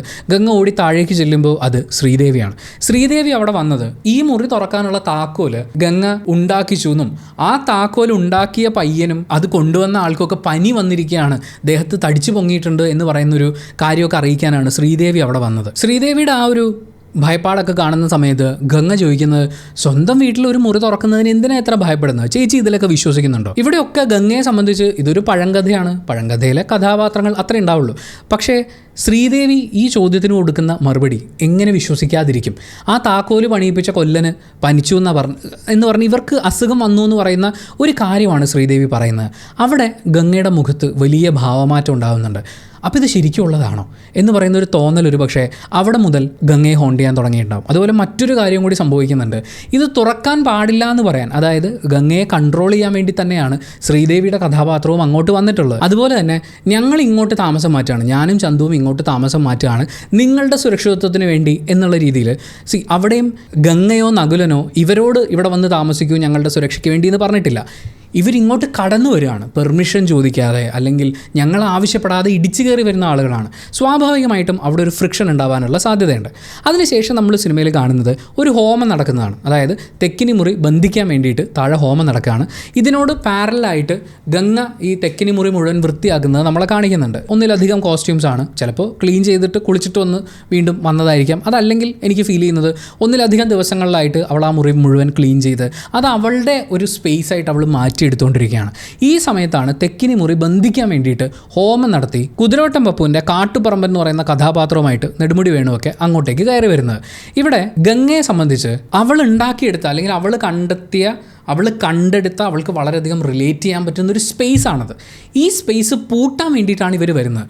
ഇവർ വന്ന് മന്ത്രവാദചാരടൊക്കെ ഇട്ട് കെട്ടി വീണ്ടും താഴിട്ട് പൂട്ടി പോയാൽ, ഓൾറെഡി ഒരു കള്ളത്താക്കോൽ ഉണ്ടാക്കിയിട്ടുള്ളതാണ്, അത് അവർ വീണ്ടും പൂട്ടിയാൽ പിന്നെ ഈ മുറി തുറക്കാൻ ബുദ്ധിമുട്ടായിട്ട് വരും. അപ്പോൾ സ്വാഭാവികമായും ഒന്നെങ്കിൽ ഈ പൂജ മുടങ്ങണം, അല്ലെങ്കിൽ ഇത് പൂട്ടാൻ പറ്റാതെ ഇവർ പോകണം. സിനിമ തുടങ്ങുന്ന സമയം മുതൽ നമ്മൾ കാണുന്നതാണ്, മാടമ്പള്ളിയിൽ വന്നപ്പോൾ മുതൽ ഗംഗ തിരിച്ചറിഞ്ഞിട്ടുള്ളൊരു കാര്യം, ഇവർക്കൊക്കെ ഒരു പേടിയുണ്ട്, ഉള്ളിൻ്റെ ഉള്ളിൽ അതിഭീകരമായ പേടിയുള്ള ആളുകളാണ്. അപ്പോൾ അവരൊന്ന് പേടിപ്പിച്ച് നോക്കാം എന്ന് പറയുന്ന ഒരു ബേസിക് നമുക്കാണെങ്കിൽ തോന്നാവുന്ന ഒരു സിമ്പിൾ ഐഡിയ ആണ്. അവിടെ നാഗവല്ലി എന്നുള്ളതിനേക്കാൾ കൂടുതൽ ഗംഗയാണ് ശ്രമിക്കുന്നത്. കാട്ടുപറമ്പനും ഇവരൊക്കെ പൂജിച്ച തകിടും കാര്യങ്ങളൊക്കെ ആയിട്ട് വരുമ്പോൾ ഇവിടെ ശരിക്കും നാഗവല്ലിയുടെ ആത്മാവുണ്ട്, നിങ്ങൾ ഭയക്കേണ്ടതുണ്ട് എന്ന് കാണിക്കാൻ വേണ്ടിയിട്ട് ചെലങ്ക ധരിച്ച് നടക്കുകയും കിണ്ടി എടുത്തെറിയുകയും ഒക്കെ ചെയ്യുന്നുണ്ട്. ഈ എയറും കാര്യങ്ങളൊക്കെ ആകുമ്പോഴേക്കും ഓൾമോസ്റ്റ് ആ കൂട്ടത്തിലുള്ള എല്ലാവരും പേടിച്ചോടി. ഏറ്റവും അവസാനം കുതിരവട്ടം പപ്പ് മാത്രമാണ് മിച്ചം ഉണ്ടായിരുന്നത്. അയാൾ സ്റ്റെപ്പ് മുഴുവൻ കറങ്ങി താഴെ വീണ് കഴിയുമ്പോൾ ഗംഗ അവരുടെ കൈ മാത്രമാണ് അവിടെ കാണിക്കുന്നത്. മുഖം കാണിച്ചു കഴിഞ്ഞാൽ ഈ നാടകം പൊളിയും. അപ്പോൾ ഓൾറെഡി ഒന്ന് ഭയന്നിരിക്കുകയാണ്. അപ്പോൾ കയ്യും കൂടി കാണിച്ചു കഴിയുമ്പോഴേക്കും കുതിരോട്ടം പപ്പു നാഗവല്ലിയെ കണ്ടിട്ടില്ല. നെടുമുടി വേണുവും പറയുന്നുണ്ട് നാഗവല്ലിയെ തെക്കിനിയിലെ തമിഴത്തിയെ ഞങ്ങൾ കണ്ടടോ, അവർ കണ്ടിട്ടില്ല. അവർ ഈ പേടി മാത്രമാണ് ഉള്ളിലേക്ക് എടുത്തിട്ടുള്ളത്. ആ പേടിപ്പിക്കൽ എന്ന് പറയുന്ന പരിപാടി ഒരു കിണ്ടി എടുത്ത് എറിയുന്നതിലൂടെ ഗംഗയുടെ ക്യാരക്ടറിന് സാധിച്ചിട്ടുണ്ട്. സോ നാഗവല്ലിയായി നിന്നാൽ ഈ സ്പേസ് എനിക്ക് എൻ്റെ കയ്യിൽ തന്നെ ഉണ്ടാവും എന്ന് പറയുന്ന ഒരു തിരിച്ചറിവിലേക്ക് പതിയെ പതിയെ അവൾ വരികയാണ്. എന്തായാലും ഇവർ പേടിച്ചോടി. അതിനുശേഷം ഗംഗയെ സംബന്ധിച്ച്, ഗംഗയുടെ മനസ്സിൻ്റെ ഉള്ളിൽ വായനയുടെ ലോകത്ത് ഒരുപാട് ജീവിക്കുന്ന ആളുകളെ സംബന്ധിച്ച് അവർക്ക് ഏറ്റവും കൂടുതൽ റിലേറ്റ് ചെയ്യാൻ പറ്റുന്ന എഴുത്തുകൾ എഴുതുന്ന പ്രിയപ്പെട്ട എഴുത്തുകാരോട് വല്ലാത്തൊരു ഇഷ്ടമുണ്ടാകും. ഇവിടെ ഗംഗയ്ക്ക് മഹാദേവൻ എന്ന് പറയുന്ന കഥാപാത്രത്തിനോട് തോന്നുന്നത് ഒരു പ്രണയമാണോ അല്ലയോ എന്നൊന്നും നമുക്ക് ഉറപ്പിച്ച് പറയാൻ പറ്റില്ല. പക്ഷേ അയാളെ അവർക്ക് ഒരുപാട് റിലേറ്റ് ചെയ്യാൻ പറ്റുന്നുണ്ട്. അവരുടെ ഈ സങ്കല്പ ലോകത്ത് അവരുടെ ഇമോഷൻസിനെ ഉൾക്കൊള്ളാൻ പറ്റുന്ന, എന്ന് വെച്ചാൽ അവരുടെ ചുറ്റുമുള്ള ആളുകൾക്ക് പോലും മനസ്സിലാക്കാൻ പറ്റാത്ത ഇമോഷൻസിനെ ടച്ച് ചെയ്യുകയാണ് ഒരു എഴുത്തിലൂടെ ഇയാൾ ചെയ്യുന്നത്. അപ്പോൾ അത്രയധികം റിലേറ്റ് ചെയ്യാൻ പറ്റുന്ന ഒരാൾ. അതുപോലെ തന്നെ നാഗവല്ലിയെ സംബന്ധിച്ച് രാമനാഥൻ താമസിച്ചിരുന്ന വീടാണത്. അപ്പോൾ നാഗവല്ലിക്ക് അവർക്ക് ഏറ്റവും പ്രിയപ്പെട്ട ആൾ താമസിച്ചിരുന്ന ഒരു സ്ഥലം, അതുപോലെ തന്നെ ഗംഗയ്ക്ക് ഇഷ്ടമുള്ള ഒരാൾ താമസിക്കുന്ന സ്ഥലം. അങ്ങനെ ഗംഗ അന്ന് രാത്രി മഹാദേവനെ കാണാൻ വേണ്ടി അങ്ങോട്ട് ചെല്ലുന്നുണ്ട്. സാരിയൊക്കെ ഉടുത്ത് മുടിയൊക്കെ അഴിച്ചിട്ടിട്ട് ഗംഗ മഹാദേവൻ താമസിക്കുന്ന സ്ഥലത്തേക്ക് ചെല്ലുന്നു. മഹാദേവൻ ഗംഗയെ കണ്ടിട്ട് അവിടെ ഒരു സ്ത്രീ നടന്നു പോകുന്നത് കാണുമ്പോൾ അയാൾ മുന്നോട്ടായുന്നുണ്ട്. അയാൾ പടിപ്പുരയുടെ അടുത്തേക്ക് എത്തുന്നതിന് മുമ്പേ തന്നെ ഗംഗ അവിടെ നിന്ന് ഓടിപ്പോവാണ്. ഗംഗ ഓടിപ്പോയി കഴിഞ്ഞ് മഹാദേവൻ 2 നിലവിളി ശബ്ദം കേൾക്കുന്നുണ്ട്. ആ നിലവിളി ശബ്ദം തെക്കിനിയിൽ നിന്ന് വരുന്നത് പോലെയാണ് മഹാദേവന് ഫീൽ ചെയ്തത്. അയാൾ അങ്ങോട്ടേക്ക് നോക്കുന്നതും തെക്കിനിയൊക്കെ നമ്മളെ കാണിക്കുന്നുണ്ട്. ആക്ച്വലി സംഭവിച്ചത് ഗംഗ ആ വീട്ടിൽ നിന്ന് ഓടിപ്പോവുകയും അടുക്കളയുടെ ഭാഗത്തുകൂടി ഓടി അകത്തേക്ക് കയറാൻ പോകുന്ന സമയത്ത് അടുക്കളക്കാരികൾ ഗംഗയെ കാണുകയും, അതിലൊരു സ്ത്രീ ശാന്ത എന്ന് പറയുന്ന കഥാപാത്രം ഗംഗയെ കാണുകയും, പക്ഷെ മുഖം മനസ്സിലായിട്ടില്ല എന്ന് തോന്നുന്നു, മുടി അഴിച്ചിട്ട് സാരിയൊക്കെ ഉടുത്തിട്ട് ഒരുത്തി അവിടെ നിൽപ്പുണ്ടായിരുന്നു എന്നാണ് അവർ പറയുന്നത്. സോ ഗംഗ ഓടിപ്പോകുന്നത് കണ്ടിട്ട് ഇത് യക്ഷിയാണെന്ന് കരുതി ഈ വേലക്കാരി നിലവിളിച്ച ശബ്ദമാണ് നമ്മൾ ഈ അലർച്ചയായിട്ട് കേൾക്കുന്നത്. പക്ഷേ ഇവരുടെ ഒക്കെ ഉള്ളിൽ ഈ പറയുന്ന പഴങ്കഥയുള്ളത് കൊണ്ട് എന്ത് ശബ്ദം കേട്ടാലും അതിനോട് റിലേറ്റ് ചെയ്യുന്നത് ആ രീതിയിലായിരിക്കും. ഈവൻ സിനിമ കണ്ടുകൊണ്ടിരുന്ന നമ്മൾ പോലും അത് നാഗവല്ലിയുടെ അലർച്ചയായിട്ട് വിചാരിക്കുന്നത് ഈ കഥകൾ കേട്ട് അതിനോട് ഭയങ്കരമായിട്ട് കണക്റ്റ് ആവാനുള്ള നമ്മുടെ മനസ്സിൻ്റെ ത്വരയില്ലേ, അതാണ്. എന്തായാലും അവിടുന്ന് ഓടിപ്പോയി മുറിക്കകത്ത് കയറുന്ന ഗംഗ നകുലനെ കെട്ടിപ്പിടിച്ച് കിടക്കുകയാണ്. പക്ഷേ അവിടെ ഡോറിലൊരു നോക്ക് കേൾക്കുമ്പോൾ ഗംഗ കണ്ണുറക്കുന്നൊരു സീനുണ്ട്, ഒട്ടും ഉറക്കമില്ലാതെ. അത് വേണമെങ്കിൽ നമുക്ക് നാഗവല്ലി എന്ന് പറയുന്ന ആ ഒരു ബാധയുടെ കണ്ണ് തുറക്കലായിട്ടൊക്കെ ഫീൽ ചെയ്യിപ്പിക്കാവുന്ന അത്രയും ഗംഭീരമായിട്ടാണ് അവരെടുത്തു വെച്ചിരിക്കുന്നത് അവരുടെ പെർഫോമൻസ് ഉള്ളത്. ആ ഓടിപ്പോയ ഗംഗ നകുലനെ കെട്ടിപ്പിടിച്ച് ഇവിടെ ആരോ നോക്ക് ചെയ്യുന്നുണ്ടെന്ന് മനസ്സിലാക്കി നകുലനെ തട്ടി ഉണർത്തി അവർ അടുക്കളയിലേക്ക് ചെല്ലുമ്പോഴാണ് ശാന്ത ഇങ്ങനൊരാളെ കണ്ട് നിലവിളിച്ചു എന്ന് പറയുന്ന കാര്യം ഗംഗ അറിയുന്നത്. അപ്പോൾ തന്നെ എങ്ങാനും കണ്ടിട്ടുണ്ടോ എന്നറിയാൻ വേണ്ടിയിട്ടായിരിക്കാം എന്ത് പറ്റി ശാന്ത എന്നുള്ള ചോദ്യം ആദ്യം ചോദിക്കുന്നത് അവരാണ്. അതിന് ശാന്ത കൊടുക്കുന്ന മറുപടി കേൾക്കുമ്പോഴേക്കും നകുലം പറയുന്നത് നിങ്ങൾക്ക് ഓരോന്നൊക്കെ തോന്നിയതായിരിക്കും. അതായത് അയാൾ അത് വിശ്വസിക്കുന്നില്ല. സയൻറ്റിഫിക്കലി ഇവർ ഈ പറയുന്ന യക്ഷിയും പ്രേതവും ഒന്നും ഇല്ല, അതുകൊണ്ട് പേടിക്കേണ്ട കാര്യമില്ല എന്ന് പറയുന്നത്, അതായത് പേടിയുടെ ആവശ്യമില്ല എന്നാണ് നകുലൻ പറഞ്ഞു വെക്കുന്നത്. അപ്പോൾ ഓട്ടോമാറ്റിക്കലി പേടിയെ നിലനിർത്തിയേ പറ്റുള്ളൂ. ഗംഗയാണ് നകുലൻ്റെ തൊട്ടടുത്തിരിക്കുന്ന കുടം എറിഞ്ഞുടയ്ക്കുന്നത്. നമ്മൾ ആ ഷോട്ട് നോക്കുകയാണെങ്കിൽ ഗംഗയെ നമ്മൾ കാണുന്നില്ല. ഗംഗ ഒരു മതിലിൻ്റെ ഒരു കോർണറിലാണ് നിൽക്കുന്നത്. വേലക്കാരികൾ നോക്കിക്കഴിഞ്ഞാൽ ഗംഗയെ കാണാൻ പറ്റില്ല. നകുലൻ അടക്കമുള്ള ആളുകൾ വേലക്കാരികളെ നോക്കിക്കൊണ്ടിരിക്കുകയാണ്. സോ ഗംഗ തൻ്റെ കയ്യിലൊരു കല്ലോ മറ്റോ വെച്ച് ഒരു എറിഞ്ഞു കഴിഞ്ഞാലും അത് ബാക്കിയുള്ളവർ ശ്രദ്ധിക്കണമെന്നില്ല. അത് എറിഞ്ഞുടയ്ക്കുന്നത് കാണുമ്പോൾ നകുലൻ വീടിന് പുറത്തേക്ക് ഇറങ്ങി നോക്കുന്നുണ്ട്. നകുലൻ പുറത്തിറങ്ങി കഴിയുമ്പോൾ ഗംഗ പ്ലേറ്റ് എറിഞ്ഞ് പൊട്ടിക്കുന്നുണ്ട്. ആ ശബ്ദം കേട്ട് അകത്തേക്ക് വരുന്ന നകുലൻ ബാക്കിയുള്ളവരെ നോക്കുന്ന സമയത്ത് നമ്മൾ ഗംഗയെ ഫോക്കസ് ചെയ്ത് നോക്കുകയാണെങ്കിൽ സുധീഷിൻ്റെ മുഖത്തേക്ക്, ചന്തുവിൻ്റെ മുഖത്തേക്ക് നോക്കുന്നുണ്ട്. നിനക്ക് സംശയം വല്ലതുണ്ടോ? നേരെ ശ്രീദേവിയുടെ മുഖത്തേക്ക് നോക്കുന്നുണ്ട്. അതായത് മറ്റാരും കണ്ടിട്ടില്ലല്ലോ എന്ന് നോക്കി ഉറപ്പ് വരുത്തുന്ന ഗംഗയെ നമുക്ക് കാണാൻ പറ്റും. അതിനുശേഷം ശ്രീദേവി അവിടെ നിൽക്കണ്ടെന്ന് പറഞ്ഞ് നകുലൻ ചന്തുവിനെയും ഗംഗയെയും ശ്രീദേവിയെയും കൊണ്ട് അകത്തളത്തിലേക്ക് പോകുന്ന സമയത്ത് അവിടെ വെച്ചും നകുലൻ ഇത് വിശ്വസിക്കാൻ തയ്യാറാവുന്നില്ല എന്ന് പറയുമ്പോഴാണ് ക്ലോക്ക് എറിഞ്ഞ് പൊട്ടിക്കുന്ന രീതിയിലേക്ക് ഗംഗ മാറുന്നത്. ഇതിൽ നമ്മൾ ശ്രദ്ധിക്കേണ്ട ഒരു കാര്യം, ഇവരൊക്കെ ഡോറ് തുറന്ന് ഈ അകത്തളത്തിലേക്ക് വരുന്ന സമയത്ത് ശോഭനയുടെ കൈ മാത്രം ഫുൾ ക്ലോസ് ചെയ്തിട്ടാണ് ഇരിക്കുന്നത്. ഗംഗയുടെ കയ്യിൽ കുറച്ച് കാര്യങ്ങളുണ്ട്. ഈ പെട്ടെന്ന് പേടി വളർത്താൻ പറ്റുന്നൊരു കാര്യമാണ് എന്തെങ്കിലും നിന്ന നിപ്പിൽ എറിഞ്ഞു പൊട്ടിക്കുക എന്ന് പറയുന്നത്. അതിൽ ആൾക്കാർ പേടിക്കും. ഈ എയർ കൊണ്ട് നമുക്ക് പേടിപ്പിക്കാൻ പറ്റുമെന്നൊക്കെ ഉള്ളത് ഓൾറെഡി നാഗവല്ലിയായി കാട്ടുപറമ്പനെ പേടിപ്പിച്ച് ഓടിച്ചപ്പോൾ ഗംഗയ്ക്ക് കിട്ടിയിട്ടുള്ളൊരു അറിവാണ്. അവരത് വീണ്ടും ആവർത്തിക്കുന്നുണ്ട്. അപ്പോൾ ഗംഗ എന്തോ കയ്യിൽ ഹോൾഡ് ചെയ്യുന്നുണ്ട്.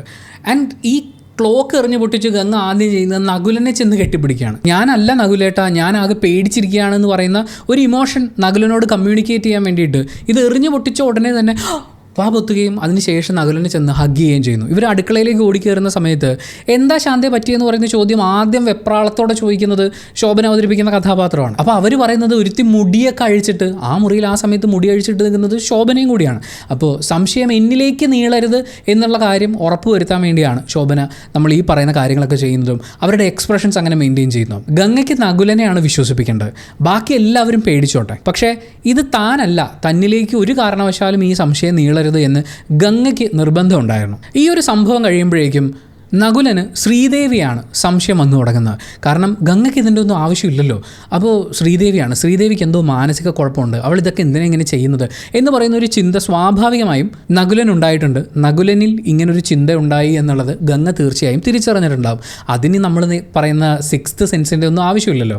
എന്തായാലും പിറ്റേ ദിവസം ബന്ധുക്കളൊക്കെ അങ്ങോട്ടേക്ക് എത്തിച്ചേരുകയാണ്. നിങ്ങൾ എത്രയും പെട്ടെന്ന് മാടമ്പള്ളിയിൽ നിന്ന് താമസം മാറ്റണം എന്നുള്ളതാണ് അവരുടെ ആവശ്യം. പക്ഷേ ഗംഗയ്ക്ക് ആ തെക്കിനിമുറി വിട്ടിട്ട് പോകാൻ പറ്റില്ലല്ലോ. നാഗവല്ലിയോടുള്ള സിമ്പതി ഉണ്ട്, ഗംഗയുടെ സ്പേസ് ആണത്. അപ്പോൾ നകുലനുള്ള സംശയത്തിനെ ഒന്നുകൂടി ഒന്ന് ഉറപ്പിച്ചെടുക്കുക എന്ന് പറയുന്നത് വളരെ വലിയൊരു ആവശ്യമാണ്. അതായത് തന്നിലേക്ക് സംശയം നീളാതിരിക്കാൻ ഇതിനൊക്കെ ഉത്തരവാദിയായി മറ്റൊരാളുണ്ട് എന്നൊരു തോന്നൽ ഉണ്ടാക്കി കൊടുക്കേണ്ട ഒരു ആവശ്യകത ഗംഗ തിരിച്ചറിയുകയും അതിന് ഗംഗ തിരഞ്ഞെടുക്കുന്നത് ശ്രീദേവിയെ തന്നെയാണ്. ഈ ബന്ധുക്കളെല്ലാം ബഹളം വെച്ചുകൊണ്ടിരിക്കുന്ന സമയത്ത് ഗംഗയും ശ്രീദേവിയും മാത്രമുള്ളൊരു സമയത്ത് തൻ്റെ സാരിക്ക് തീ പിടിപ്പിച്ചതിന് ശേഷം ഈ സാരിയിൽ ഇത്രയും തീ പിടിച്ച് കഴിയുമ്പോഴാണ് ഗംഗ അത് അറിയുന്നതും അലറി വിളിക്കുകയൊക്കെ ചെയ്യുന്നത്. പണ്ടൊരു ഫോറൻസിക് സർജൻ പറഞ്ഞിട്ടുണ്ട്, ഈ തുണിയുടെ തുമ്പ് കത്തിക്കഴിഞ്ഞാൽ അത് കത്തിപ്പിടിച്ച് വരാൻ ഒരുപാട് സമയമെടുക്കും. ഇതിൻ്റെ ഏതെങ്കിലും ഒരു ഘട്ടത്തിൽ നമ്മൾ അറിയും, ഇത്രയും കത്തിയിട്ടാണ് അറിഞ്ഞതെങ്കിൽ അത് നമ്മളും കൂടി അറിഞ്ഞുകൊണ്ടുള്ള തീ പിടിക്കലായിരിക്കും എന്ന് പറയുന്നൊരു കാര്യമാണ്. ഇവിടെ ഗംഗയാണ് അവളുടെ സാരിക്ക് തീയിട്ടത്. തീയിട്ട് അത് കുറച്ചൊന്ന് ആളി പടരുമ്പോഴേക്കും നിലവിളിക്കുകയും ആളുകൾ ഓടിക്കൂടുകയൊക്കെ ചെയ്യുന്നുണ്ട്. ശ്രീദേവിയാണ് അവളെ മടിയിൽ കിടത്തി സാരിയിലെ തീ കെടുത്തുന്നത്. പക്ഷേ നകുലൻ വന്ന് ചോദിക്കുന്ന സമയത്ത് ശ്രീദേവി ചേച്ചി ഞാനും മാത്രമേ അവിടെ ഉണ്ടായിരുന്നുള്ളൂ എന്ന് നിഷ്കളങ്കമായി പറയുകയും നകുലന് ശ്രീദേവിയിലുള്ള സംശയം ഏറെക്കുറെ ഉറപ്പാവുകയും ചെയ്യുന്നു. അങ്ങനെയാണ് തൻ്റെ അടുത്ത സുഹൃത്തായ ഡോക്ടർ സണ്ണിയെ നകുലൻ ബന്ധപ്പെടാൻ ശ്രമിക്കുന്നത്. അങ്ങനെ ഡോക്ടർ സണ്ണി മാടമ്പള്ളിയിലേക്ക് വരുന്നു. സണ്ണി വന്നു കയറുന്ന സമയത്ത് ആദ്യം സംഭവിക്കുന്നത്, നകുലനെ കണ്ട് ഇയാളാണോ രോഗി എന്ന് പറയുന്ന ചോദ്യങ്ങളൊക്കെ ചോദിക്കുന്ന സമയത്ത് ഒരു നിലവിളി കേട്ടിട്ടാണ് സണ്ണി അടക്കമുള്ള ആളുകൾ ഓടിച്ചെല്ലുന്നത്. അല്ലിയെ ഒരു മുറിക്കകത്ത്, ഒരു അറയ്ക്കകത്തിട്ട് പൂട്ടിയിരിക്കുകയാണ്. ഗംഗ മുകളിലേക്ക് പോയി എന്നുള്ള കാര്യം ശ്രീദേവിയെ ധരിപ്പിച്ചിട്ട് അല്ലി മുകളിലേക്ക് പോകുന്നുള്ള കാര്യം ഉറപ്പുവരുത്തിയ ശേഷം ഗംഗ കുളിക്കാൻ പോയി എന്നുള്ള കാര്യമാണ് പിന്നീട് നകുലൻ്റെ അടുത്തൊക്കെ പറയുന്നത്. ആക്ച്വലി ഗംഗ അല്ലിയെ ഫോളോ ചെയ്യുകയും പേടിപ്പിക്കുകയും അറയ്ക്കകത്തിട്ട് പൂട്ടുകയുമാണ് ചെയ്തത്. ഈ ബഹളം കേട്ടിട്ടാണ് ഡോക്ടർ സണ്ണിയും നകുലനും എല്ലാവരും കൂടി അല്ലിയെ രക്ഷിക്കാൻ വേണ്ടി അങ്ങോട്ട് ചെന്ന് കയറുന്നത്. എന്തിനായിരിക്കും അല്ലിയെ ഇങ്ങനെ അപായപ്പെടുത്താൻ വേണ്ടിയിട്ടുള്ള ഒരു ശ്രമം നടത്തുന്നത്? അവിടെ വേണമെങ്കിൽ നമുക്ക് പല കാരണങ്ങൾ കണ്ടുപിടിക്കാം. ഒന്ന്, ഈ യക്ഷി ഉണ്ടെന്ന് പറയുന്ന ആ ഒരു പേടി, ആളുകളുടെ ഉള്ളിൽ ആ പേടി നിലനിർത്തുക. രണ്ട്, ശ്രീദേവിയാണ് യഥാർത്ഥ മനോരോഗി എന്നുള്ള കാര്യം നകുലനെ ഒന്നുകൂടി ഒന്ന് ആഴത്തിൽ ഓർമ്മിപ്പിക്കുക. മൂന്ന്, അല്ലി ഇല്ലാതായി കഴിഞ്ഞാൽ മഹാദേവൻ ഫ്രീ ആവുകയാണ്. എന്തായാലും അല്ലിയെ ഇവർ രണ്ടുപേരും കൂടി ചേർന്ന്, ഡോക്ടർ സണ്ണിയും നകുലനും കൂടി ചേർന്ന് രക്ഷിക്കുകയാണ്. ഈ സമയത്ത് എല്ലാവരുടെയും ശ്രദ്ധ അല്ലി എവിടെയാണോ ഉള്ളത് അങ്ങോട്ടേക്ക് മാറും. എല്ലാവരും അല്ലിയെ രക്ഷിക്കാൻ വേണ്ടിയിട്ട് ഒരുമിച്ച് കൂടുകയാണ് ചെയ്യുക.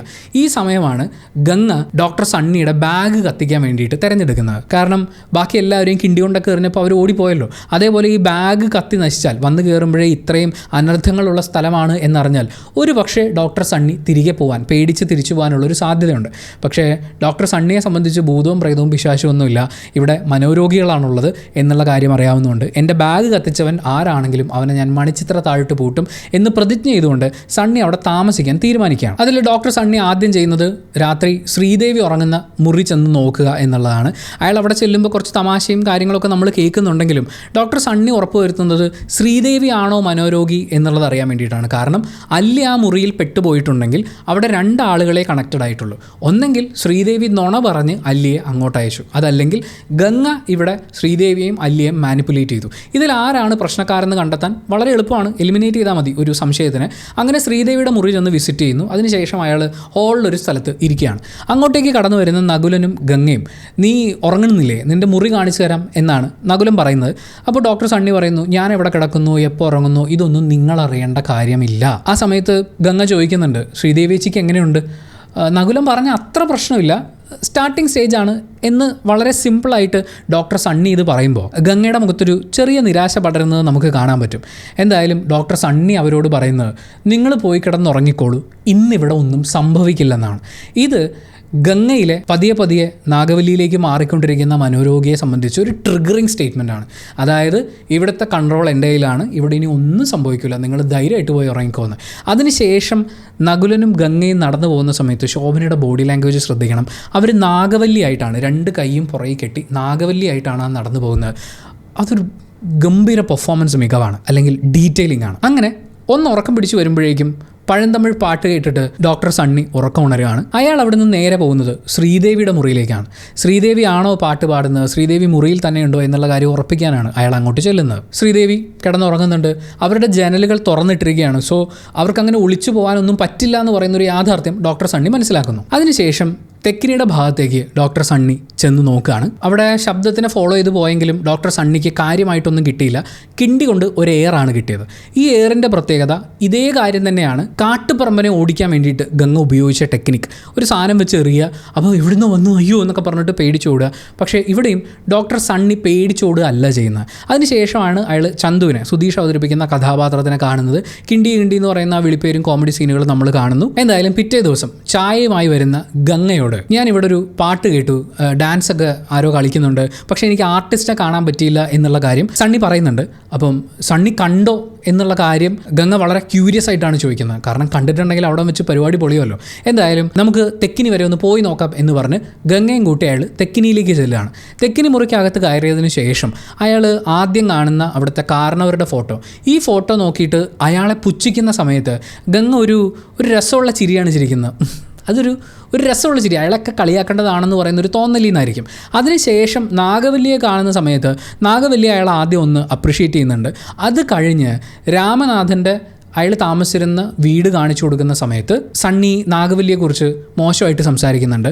ആ സമയത്ത് ഗംഗയുടെ മുഖം മാറുന്നത് അവളെ എന്തോ പറഞ്ഞതുപോലെ, അതായത് ഗംഗ പതിയെ പതിയെ താൻ നാഗവല്ലിയാണെന്ന് പറയുന്നൊരു തോന്നലിലേക്ക് എത്തിക്കൊണ്ടിരിക്കുകയാണ്. അപ്പോൾ തന്നെ കുറ്റം പറയുന്നത് പോലത്തെ ഒരു തോന്നൽ അവൾക്ക് ഉണ്ടാകുന്നുണ്ട്. അതിനുശേഷം നാഗവല്ലിയുടെ ആഭരണങ്ങളൊക്കെ വളരെ എക്സൈറ്റഡ് ആയിട്ടാണ് ഗംഗ ഡോക്ടർ സണ്ണിക്ക് കാണിച്ചു കൊടുക്കുന്നത്. പക്ഷേ ചിലങ്ക കാണാനില്ല എന്ന് പറഞ്ഞ് അപ്സെറ്റ് ആവുന്നതും നമ്മൾ കാണുന്നുണ്ട്. പിന്നീട് സിനിമയിൽ ഡോക്ടർ സണ്ണി പറയുന്നുണ്ട് അവിടെ വെച്ചിട്ട് ഒരു പ്രത്യേകതരം സൈക്കിക് വൈബ്രേഷൻസ് എനിക്ക് അനുഭവിക്കാൻ പറ്റിയെന്നുള്ളത്. ശ്രീദേവി അല്ല ഈ മനോരോഗി എന്നുള്ളത് ആദ്യത്തെ രാത്രി തന്നെ മനസ്സിലാക്കുകയും പിറ്റേ ദിവസം രാവിലെ ഈ ഒരു പെർഫോമൻസ് കൂടി കാണുന്ന സമയത്താണ് ഇവരായിരിക്കും എന്ന് പറയുന്നൊരു ഫസ്റ്റ് സ്റ്റേജ് ഓഫ് കൺഫർമേഷൻ സംഭവിക്കുന്നത്.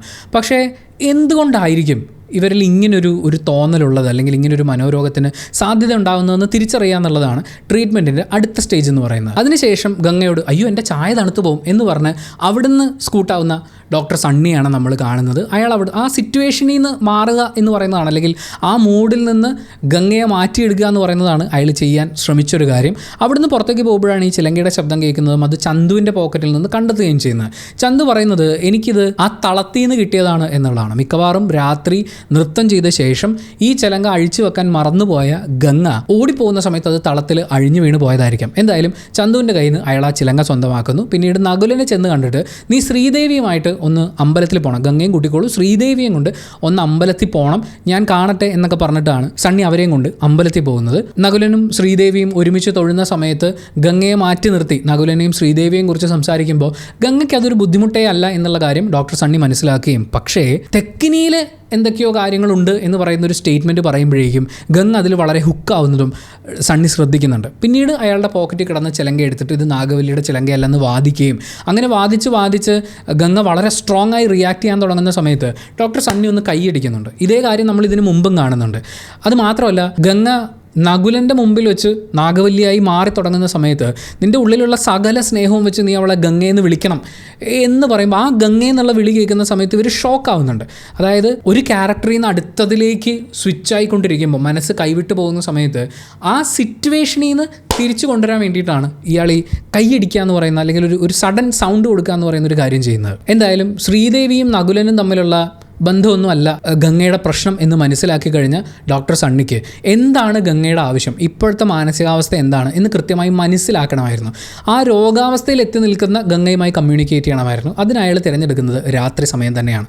ഗംഗ നൃത്തം ചെയ്യുന്നതും പാട്ട് പാടുന്നതും ഈ തെക്കിനി അറയിൽ വെച്ചിട്ടാണ് എന്ന് മനസ്സിലാക്കിയ, അത് അകത്തുനിന്ന് പൂട്ടാൻ സാധ്യതയുണ്ടെന്ന് മനസ്സിലാക്കുന്ന ഡോക്ടർ സണ്ണി അകത്തുനിന്ന് കുറ്റിയിടാൻ പറ്റാത്തൊരവസ്ഥയിൽ ആ മുറി അതിൻ്റെ ലോക്കിൽ ആണിയടിച്ച് വെക്കുകയും തെക്കിനി മുറിക്കകത്തെ അറ, നാഗവല്ലി താമസിച്ചിരുന്ന അറ, അതിൻ്റെ വാതിൽ പൂട്ടി പുറത്ത് കാരണവരുടെ അതേ ചെരുപ്പും വടിയൊക്കെ കുത്തി നടക്കുകയൊക്കെ ചെയ്യുമ്പോൾ നാഗവല്ലിയായി നിൽക്കുന്ന ഗംഗ റിയാക്ട് ചെയ്യുന്നുണ്ട്. അവിടെ വെച്ചിട്ടാണ് എന്താണ് നിനക്ക് ആവശ്യം എന്നുള്ള കാര്യം ഡോക്ടർ സണ്ണി ചോദിക്കുന്നത്. വരാൻ പോകുന്ന ദുർഗാഷ്ടമി ദിവസമാണ് നാഗവല്ലി പ്രതികാരത്തിനായി തിരഞ്ഞെടുത്തിട്ടുള്ളത്. അവർ കാരണവരായി സങ്കല്പിക്കുന്നത് ആരെയാണോ അയാളെ കൊല്ലുക എന്നുള്ളതാണ് നാഗവല്ലിയുടെ ലക്ഷ്യം എന്നുള്ളത് ഡോക്ടർ സണ്ണി മനസ്സിലാക്കുന്നു. സോ ആരെയാണോ കാരണവരായി നാഗവല്ലി, അതായത് ഗംഗയിലെ മനോരോഗി സങ്കല്പിച്ചു വെക്കുന്നത്, അയാളെ കൊല്ലും എന്നുള്ള കാര്യം, ഒരു കൊല നടക്കും എന്നുള്ള കാര്യം ഡോക്ടർ സണ്ണി മനസ്സിലാക്കുന്നത് അപ്പോഴാണ്. പിന്നീട് ചന്തു എന്ന് പറയുന്ന സുധീഷ് അവതരിപ്പിക്കുന്ന കഥാപാത്രത്തിനോടും ചന്തു രാത്രികാലങ്ങളിൽ ഇറങ്ങി നടക്കരുത്, വളരെ അപകടമാണ്, ഇവിടെ ഒരു മരണം നടക്കാൻ സാധ്യതയുണ്ട് എന്നൊക്കെ ഡോക്ടർ സണ്ണി പറയുന്നത്. സോ ആരെയും കൊല്ലാൻ ഒരു മടിയും ഇല്ലാത്തൊരു മാനസികാവസ്ഥയിലേക്ക് നാഗവല്ലിയായി മാറിക്കൊണ്ടിരിക്കുകയാണ് ഗംഗ എന്ന് പറയുന്ന ഒരു തിരിച്ചറിവ് ഡോക്ടർ സണ്ണിക്കുണ്ടാകുന്നു. സോ ഇവിടെ ആരാണ് മനോരോഗി എന്ന് കിട്ടി? ഗംഗയാണ്. എന്താണ് അവരുടെ ലക്ഷ്യം? കൊല ചെയ്യുക, പ്രതികാരം ചെയ്യുക എന്നുള്ളതാണ് ലക്ഷ്യം. ഇനി ആരെ, എങ്ങനെ എന്നുള്ളത് മാത്രമാണ് ഇവിടുത്തെ പ്രശ്നം.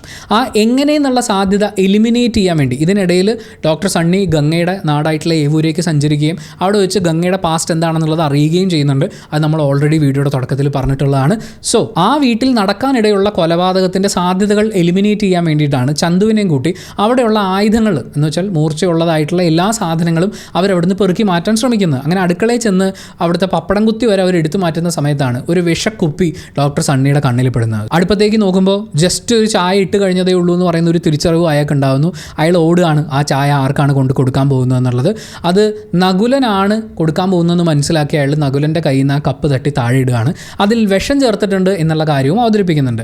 ആ സമയത്ത് അവിടെ ഓൾമോസ്റ്റ് എല്ലാ ആളുകളും തന്നെയുണ്ട്, ഗംഗ മാത്രമില്ല.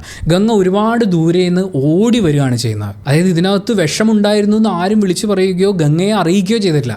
പക്ഷെ ഒരു അപായം ഉണ്ടായി എന്ന് പറയുന്നൊരു ഫീലിലാണ് ഗംഗ ഓടി വരുന്നത്. സോ ഗംഗയ്ക്ക് അറിയാം ഈ വിഷം ഇവിടെ കലക്കിയിട്ടുണ്ടെന്നുള്ളതും, നാഗവല്ലിക്ക് കലക്കിയിട്ടുണ്ടെന്നുള്ളതും, അത് കാരണവരായി അയാൾ സങ്കല്പിച്ചിരിക്കുന്ന നകുലൻ കഴിച്ചിട്ടുണ്ടാവും എന്നുള്ളതും മരിക്കാൻ സാധ്യതയുണ്ടെന്നും. പക്ഷെ അവിടെ വരുമ്പോൾ തൻ്റെ പ്ലാൻ പാളിപ്പോയി എന്നുള്ളൊരു തിരിച്ചറിവാണ് നാഗവല്ലിക്ക് ഉണ്ടാകുന്നത്. അപ്പോൾ അവരുടെ ഉള്ളിലെ മനോരോഗി പുറത്തു വരികയാണ്. കാരണം ദുർഗാഷ്ടമിക്ക് മുമ്പ് ഇവരെ കൊന്നേ പറ്റുള്ളൂ. അപ്പോൾ ആരെയാണ് അപായപ്പെടുത്താൻ ശ്രമിക്കുന്നതെന്നുള്ള ധാരണ ഡോക്ടർ സണ്ണിക്ക് അവിടെ വെച്ച് കിട്ടുകയാണ്. പക്ഷേ ഈ മനോരോഗി ഇപ്പോൾ പുറത്തിയാടുകയല്ല വേണ്ടത്. ഇതിന് കൃത്യമായ കാര്യങ്ങൾ ആലോചിച്ച് ചികിത്സ ഏത് രീതിയിൽ വേണമെന്ന് തീരുമാനിക്കാനുള്ള സമയമൊക്കെ അയാൾക്ക് ആവശ്യമാണ്. അപ്പോഴാണ് ഈ മനോരോഗി കുറ്റം ആരോപിക്കാൻ നോക്കിയിട്ടുള്ള വ്യക്തി അപ്പുറത്തുണ്ടല്ലോ എന്ന് പറയുന്ന കാര്യം ഡോക്ടർ സണ്ണി മനസ്സിലാക്കുന്നു. ശ്രീദേവിയെ പൂട്ടിയിടണം എന്ന് പറയുന്ന ഒരു കാര്യം, നേരത്തെ നമ്മൾ പറഞ്ഞ പോലെ കൈയടിച്ച് ശ്രദ്ധ മാറ്റുക എന്ന് പറയില്ല, ആ മൊമെൻറ്റിൽ നിന്ന് അവരെ പിടിച്ചുകൊണ്ട് വരിക എന്നുള്ളത്. അങ്ങനെ പെട്ടെന്ന് അയാൾ ഉണ്ടാക്കുന്ന ഒരു ലൗഡ് നോയ്സ് ആണ് ശ്രീദേവിയെ പൂട്ടിയിടണം എന്നുള്ളത്. ശ്രീദേവിയെ പൂട്ടിയിടുകയും അവിടെ വെച്ച് ശ്രീദേവിയെ കാര്യങ്ങൾ പറഞ്ഞ് മനസ്സിലാക്കുകയും ചെയ്യുന്നുണ്ട് ഡോക്ടർ സണ്ണി. എന്തായാലും ശ്രീദേവി ഇപ്പോൾ മുറിക്കകത്ത് പൂട്ടിയിട്ടുള്ള അവസ്ഥയിലാണ്. ഇനി എന്തായാലും അവിടെ മറ്റ് അപകടങ്ങൾ ഉണ്ടാവില്ല. കാരണം അവിടെ എന്ത് അപകടം ഉണ്ടായാലും ഗംഗയിലെ മനോരോഗിക്ക് ആ അപകടത്തിന് കാരണമായി ചൂണ്ടിക്കാണിക്കാവുന്ന അല്ലെങ്കിൽ കുറ്റം ചാർത്തി കൊടുക്കാവുന്ന ഒരേ ഒരാൾ ശ്രീദേവിയാണ്.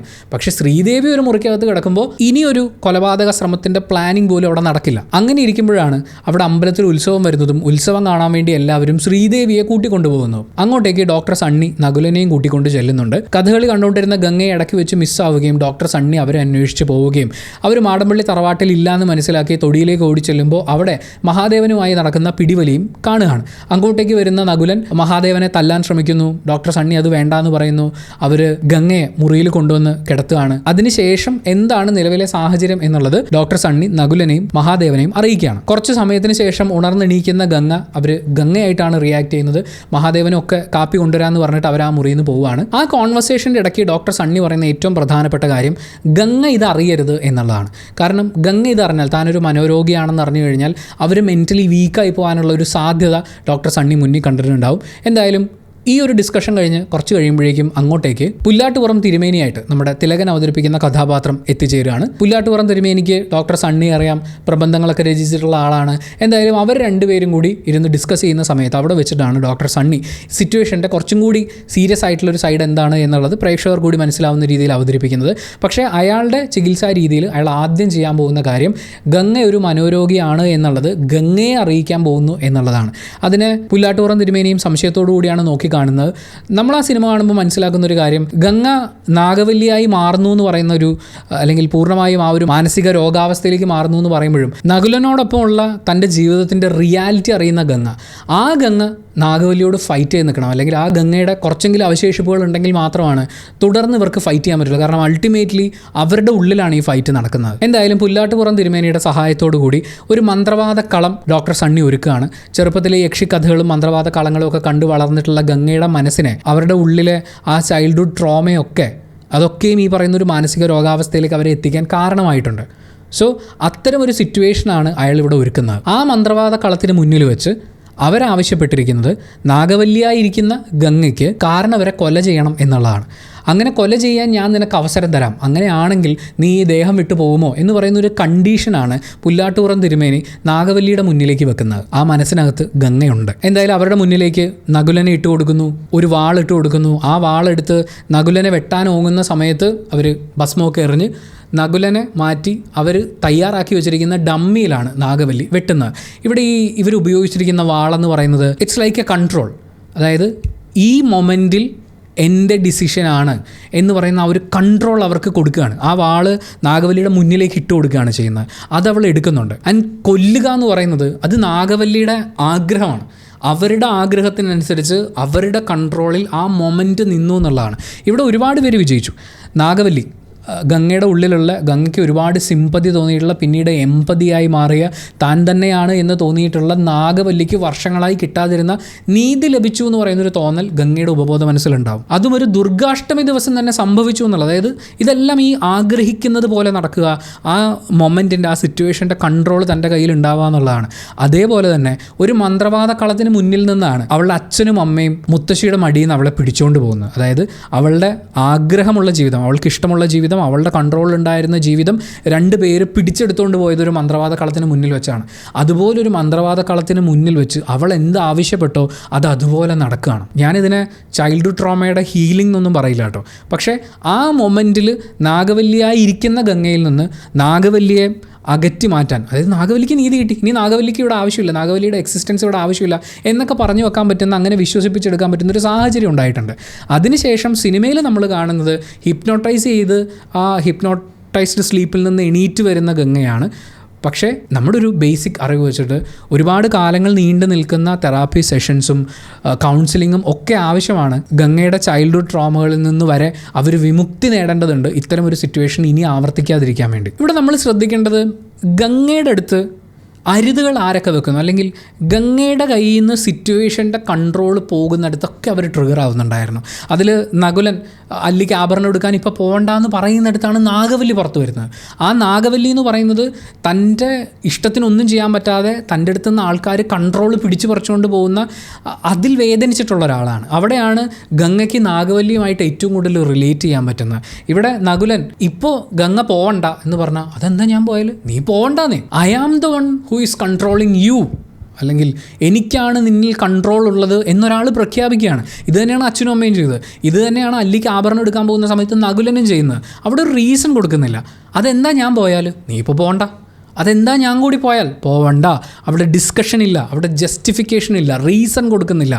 അങ്ങനെ കൺട്രോൾ പിടിച്ചു പറിച്ചെടുക്കുന്നിടത്ത് ഗംഗ വളരെ അസ്വസ്ഥയാവുകയാണ്. ഇത് ഇവൻ നമുക്കും സഹിക്കാൻ പറ്റാത്തൊരു കാര്യമാണ്. പക്ഷേ ഇത്തരം സിറ്റുവേഷനിൽ കൂടി കടന്നു പോകേണ്ടി വരുന്ന, ദൗർഭാഗ്യകരമായി ഇത്തരം സിറ്റുവേഷനിൽ കൺട്രോൾ വിട്ടുകൊടുക്കേണ്ടി വരുന്ന ആളുകളുണ്ട്. പക്ഷേ ഗംഗയുടെ ലൈഫിൽ അവൾ ഏറ്റവും കൂടുതൽ ട്രോമറ്റൈസ് ചെയ്യപ്പെട്ടിട്ടുള്ള അതേ സിറ്റുവേഷൻ ഇവിടെ എപ്പോൾ ആവർത്തിക്കപ്പെടുന്നു. അതുവരെ നമ്മൾ നോക്കുകയാണെങ്കിൽ, ഞാൻ ആ മുറി തുറന്നോട്ടെ നകുലേട്ടാ, താൻ തുറക്കടൂ, അങ്ങനെ ഗംഗ ചോദിക്കുന്ന എന്തും നകുലൻ സമ്മതിച്ചു കൊടുക്കുമായിരുന്നു. എപ്പോൾ അയാൾ അത് പറ്റില്ല എന്ന് ഒരു കാര്യകാരണവും അവതരിപ്പിക്കാതെ ഗംഗയുടെ തീരുമാനങ്ങളുടെ കൺട്രോൾ ഏറ്റെടുത്തോ, അപ്പോൾ ഗംഗ ട്രിഗറായിട്ടുണ്ട്. ഇവിടെ മുതലാണ്, ഇനി അങ്ങോട്ടാണ് സിനിമയുടെ അവസാന ഭാഗത്തുള്ള ഒരു വിയോജിപ്പ് പ്രകടിപ്പിക്കുകയാണെന്ന് തന്നെ കൂട്ടിക്കോളൂ.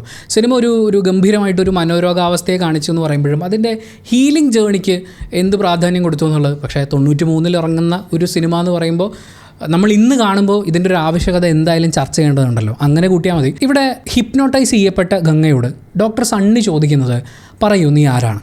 ഗംഗ മുഴുവനും പറയൂ. ഗംഗ നകുലൻ എന്നാണ് ഗംഗ പറയുന്നത്.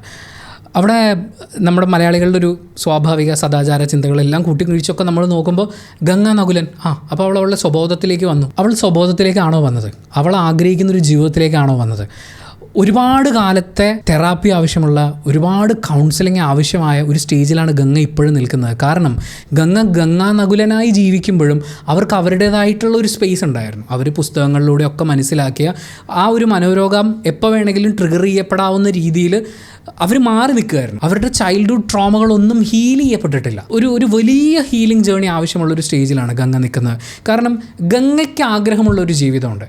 ആ ജീവിതം അങ്ങനെ കിട്ടാതെ വരുമ്പോൾ, ഇപ്പോൾ നകുലൻ്റെ കാര്യം എടുത്ത് നോക്കുമ്പോൾ നകുലൻ ഒരു കാര്യത്തിൽ നോ പറയുന്നില്ല എന്ന് പറയുന്നൊരു സിറ്റുവേഷൻ വരുമ്പോൾ, അല്ലെങ്കിൽ തന്നോട് അരുതുകൾ മുന്നോട്ടെടുത്ത് വെക്കുന്നില്ല, തൻ്റെ കൺട്രോൾ ഏറ്റെടുക്കുന്നില്ല എന്ന് വരുമ്പോൾ ഗംഗ അവിടെ ഓക്കെ ആയിട്ടിരിക്കുകയായിരിക്കും. പക്ഷേ ഗംഗയുടെ ലൈഫിൽ ആവശ്യമായ ഒരു കമ്പാനിയൻഷിപ്പ് ഉണ്ട്, അതവിടെ ഡെലിവർ ചെയ്യപ്പെടുന്നുണ്ടോ? അവരുടെ ചൈൽഡ്ഹുഡ് ട്രോമയൊക്കെ മനസ്സിലാക്കിക്കൊണ്ട് അവരുടെ നിലവിലെ നീഡ്സ് എന്തൊക്കെയാണെന്ന് ഐഡൻറ്റിഫൈ ചെയ്തുകൊണ്ട് അവർ ട്രീറ്റ് ചെയ്യാൻ പറ്റുന്ന ഒരു കമ്പാനിയൻ ആണോ അവരുടെ കൂടെയുള്ളത്? ആദ്യം അതിന് ഗംഗ മനസ്സിലാക്കേണ്ടത് തൻ്റെ പ്രശ്നങ്ങൾ എവിടെയാണ് ഇരിക്കുന്നതെന്ന്. പ്രശ്നങ്ങൾ ഇൻ ദി സെൻസ് അവരുടെ ചൈൽഡ്ഹുഡ് ട്രോമ എത്രത്തോളമാണ്, എത്രത്തോളം ഡീപ്പായിട്ടുള്ള മുറിവുകളാണ് ഉണ്ടാക്കിയിട്ടുള്ളത്. ആൻഡ് ലൈഫിൽ ഈ പറയുന്ന കൺട്രോൾ എന്ന് പറയുന്ന കാര്യം, അതുപോലെ ഇനിയും ഗംഗ ഇതുപോലുള്ള കഥകളായി ചിലപ്പോൾ അനുഭവിച്ചറിഞ്ഞേക്കാം, ചില സിറ്റുവേഷൻസിനെ ഫേസ് ചെയ്തേക്കാം. ആ സമയങ്ങളിലൊന്നും ഇത് ട്രിഗർ ആവാതിരിക്കണമെങ്കിൽ, അല്ലെങ്കിൽ ട്രിഗർ ആയാൽ പോലും അതിനെ ഗംഗയ്ക്ക് കൺട്രോൾ ചെയ്യാൻ പറ്റണമെങ്കിൽ ഗംഗ ഒരുപാട് ഹീൽ ചെയ്യാനുണ്ട്. ആ ഹീലിംഗ് ജേർണിക്ക് പകരം ഹിപ്നോട്ടൈസ് ചെയ്തിട്ട് ഗംഗ ഉണർന്നു. ഇപ്പോൾ ആരെ? ഗംഗ നകുലനായി. ഇത് തന്നെയാണ് ഗംഗയുടെ അച്ഛനും അമ്മയും ചെയ്തത്. കുട്ടിക്കാലത്ത് അവളെ സ്കൂളിൽ നിന്ന് കോളേജിലേക്ക് മാറ്റാൻ, നഗരത്തിലേക്ക് കൊണ്ടുപോകാനുള്ളൊരു ശ്രമം നടത്തിയപ്പോൾ അവൾക്കൊരു ഷോക്ക് ഉണ്ടാകുന്നു. ആ സമയത്ത് അവർ പിടിച്ചുകൊണ്ടുപോയി ഒരു സൈക്യാട്രിസ്റ്റിനെ കാണിച്ചു, ചികിത്സിച്ചു. അവൾ കൊൽക്കത്ത നഗരത്തിൻ്റെ സന്തതിയായി മാറി. ഇവിടെ നാട്ടിൽ വന്നു, അവൾക്ക് മാനസികമായൊരു ബുദ്ധിമുട്ടുണ്ടാകുന്നു. ഇവിടെ ഒരു ഷോക്ക് കൊടുക്കുന്നു, എനിക്ക് തിരിച്ച് കൊൽക്കത്തയിൽ പോകണം, എന്നിട്ട് എനിക്ക് നകുലേട്ടൻ്റെ ആവണം എന്നാണ് ഗംഗ പറയുന്നത്. അപ്പോൾ വീണ്ടും കൊൽക്കത്ത നഗരത്തിൻ്റെ സന്തതിയായി ഒരു ഒളിച്ചോട്ടമാണ് അവിടെ സംഭവിക്കുന്നത്. അപ്പോഴും അവരുടെ ചൈൽഡ്ഹുഡ് ട്രോമകളൊന്നും ഹീൽ ചെയ്യപ്പെട്ടുണ്ടാകാനുള്ള സാധ്യതയില്ല. നമ്മുടെ ഡോക്ടർ സണ്ണിയെ നോക്കിയാൽ പോലും അയാൾ ഭയങ്കര പേഴ്സണലായി പോകുന്നത്, എൻ്റെ നകുലൻ്റെ ഭാര്യ, ഗംഗയുടെ ഐഡൻറ്റിറ്റി അയാൾക്ക് അതാണ്, നകുലൻ്റെ ഭാര്യയാണ്. ആൻഡ് നകുലനോട് പോലും പറയുന്നത്, ഈ ഗംഗയെ തിരിച്ചു തരാമെന്നാടാ ഞാൻ നിനക്ക് വാക്ക് തന്നത്, ഓജസ്സും തേജസ്സുമുള്ള ഈ ഗംഗയെ നിനക്ക് തിരിച്ചു തരാം. അതായത് നകുലൻ്റെ ഒരു പ്രോപ്പർട്ടി നകുലന് കംപ്ലയിൻറ്റ് ഉണ്ടായിരുന്നു, അത് കംപ്ലയിൻറ്റ് നേരെയാക്കിയിട്ട് തിരിച്ചു കൊടുക്കുന്നു എന്ന് പറയുന്ന അങ്ങനെയല്ലല്ലോ. ഒരു മനുഷ്യജീവിയാണ്, അയാളുടെ ഉള്ളിലൊരു സ്വത്വമുണ്ട്, അയാളുടെ മാനസിക ആരോഗ്യമുണ്ട്. അതിന് ഇമ്പോർട്ടൻസ് കൊടുക്കുന്ന ഒരാൾ നകുലന് ഗംഗയെ തിരിച്ചു കൊടുക്കുക എന്നുള്ളതല്ല ഇവിടുത്തെ ഇമ്പോർട്ടൻസ്. ഗംഗയ്ക്ക് ഗംഗയുടെ സ്വത്വം വീണ്ടെടുത്ത് കൊടുക്കുക എന്നുള്ളതാണ് ഏറ്റവും പ്രധാനം. ഗംഗയുടെ ഉള്ളിലെ മുറിവുകൾ ഉണങ്ങുക എന്നുള്ളതാണ് ഇവിടെ ഏറ്റവും പ്രയോറിറ്റൈസ് ചെയ്യപ്പെടേണ്ടിയിരുന്ന കാര്യം. പക്ഷേ ഈ എൻറ്റയർ സിനിമയിൽ അഡ്രസ്സ് ചെയ്യപ്പെടാതെ പോയ ഒരു ഫാക്ടർ ഗംഗയുടെ ഹീലിംഗ് പ്രോസസ്സാണ്. ഞാൻ തുടക്കത്തിൽ പറഞ്ഞിട്ടുള്ള മനോരോഗത്തിൻ്റെ അവസ്ഥകളെയൊക്കെ കാണിക്കുന്നു എന്ന് പറയുമ്പോഴും ഹീലിങ്ങിന് ഇമ്പോർട്ടൻസ് കൊടുക്കുന്നത് നമുക്ക് ഈ സിനിമയിൽ കാണാൻ പറ്റില്ല. അതൊരു പക്ഷേ 93 ആ കാലഘട്ടത്തിൻ്റേതായിട്ടുള്ള പ്രശ്നങ്ങൾ കൊണ്ടായിരിക്കാം. പക്ഷേ 2026 നമ്മൾ ഈ സിനിമയെക്കുറിച്ച് സംസാരിക്കുമ്പോൾ തീർച്ചയായും ആ ഹീലിംഗ് പാർട്ടിൻ്റെ ഇമ്പോർട്ടൻസിനെ കുറിച്ച് കൂടി ഉറപ്പായും സംസാരിക്കേണ്ടതുണ്ട്. ഗംഗ കൊൽക്കത്തയിൽ പോയാലും ഇനിയല്ല നാട്ടിൽ തന്നെ നിൽക്കാൻ തീരുമാനിച്ചാലും അവരൊരു നല്ല സൈക്കോളജിസ്റ്റിൻ്റെ ഒരു സേവനം എടുക്കേണ്ടതാണ്. പിന്നെ ഈ സിനിമയിൽ ഡോക്ടർ സണ്ണി പറയുന്നൊരു കാര്യമൊക്കെ ഉണ്ട്, അമാനുഷികമായ കഴിവുകൾ വരും, നകുലൻ്റെ ഉറക്കത്തിൻ്റെ ആഴം അളക്കാൻ പറ്റും. എല്ലാ ദിവസവും എൻ്റെ കൂടെ കിടന്നുറങ്ങുന്ന ഒരാൾ, അയാൾ ഏത് ശബ്ദം കേട്ടാൽ, എത്ര ഇൻറ്റൻസിറ്റിയിലുള്ള സൗണ്ട് കേട്ടാൽ എണീക്കും, എത്ര സമയം ഉറങ്ങും എന്നൊക്കെ ഉള്ളത് എനിക്ക് മനസ്സിലാവും. എൻ്റെ കാൽക്കുലേഷനാണ്. അതിനെനിക്ക് അതീന്ദ്രിയ ശക്തികളൊന്നും കിട്ടേണ്ട കാര്യമില്ല. അതുപോലെ തമിഴ് പഠിച്ചിട്ടില്ലാത്ത ഗംഗ നൃത്തം ചെയ്യുന്നു, അല്ലെങ്കിൽ ഈ തമിഴ് പാട്ട് പാടുന്നു എന്ന് പറയുന്നത് അവർ ആർക്കിയോളജി പഠിച്ചിട്ടുള്ള ഒരാളാണ്. അപ്പോൾ ആ കാര്യവും കൂടി ഡോക്ടർ സണ്ണി എന്ന് പറയുന്ന സൈക്കോളജിസ്റ്റ് എക്സ്പ്ലോർ ചെയ്യണമായിരുന്നു എന്ന് പറയുന്നൊരു കാര്യം തോന്നി. കാരണം ഏതൊക്കെയോ ചില ഇടങ്ങളിൽ കുറച്ച് അതീന്ദ്രിയമായ കഴിവുകളൊക്കെ ഈ നാഗവല്ലിയായി മാറുന്ന ഗംഗയ്ക്ക് കിട്ടുന്നുണ്ടെന്ന് പറയുന്ന ഒരു പറഞ്ഞു വെക്കലുണ്ട് അവിടെ. അങ്ങനെ പറയുമ്പോൾ ചില ആൾക്കാർ ചോദിക്കും, പാട്ടിൻ്റെ കാര്യം ഓക്കെ, പഴന്തമിഴ് പഠിച്ചിട്ടുണ്ടാവും, പക്ഷെ അവർ ഡാൻസ് പഠിക്കാതെ എങ്ങനെ ക്ലാസിക്കൽ ഡാൻസ് ഇങ്ങനെ ചെയ്യാൻ പറ്റുമെന്ന് ചോദിച്ചാൽ, നാഗവല്ലി നൃത്തം ചെയ്യുന്നത് സിനിമയുടെ തുടക്കത്തിൽ എവിടെയും നമ്മൾ കാണുന്നില്ല. അടച്ചിട്ടൊരു മുറിക്കകത്ത് ചിലങ്കയുടെ ശബ്ദവും പഴന്തമിഴ് പാട്ടും മാത്രമേ നമ്മൾ കേൾക്കുന്നുള്ളൂ. അതിനുശേഷം ക്ലൈമാക്സിനോട് അടുത്ത് എത്തുമ്പോഴാണ് നാഗവല്ലി നൃത്തം ചെയ്യുന്നതായിട്ട്, ഗംഗ നാഗവല്ലിയായി മാറി നൃത്തം ചെയ്യുന്നത് നമ്മൾ കാണുന്നുള്ളൂ.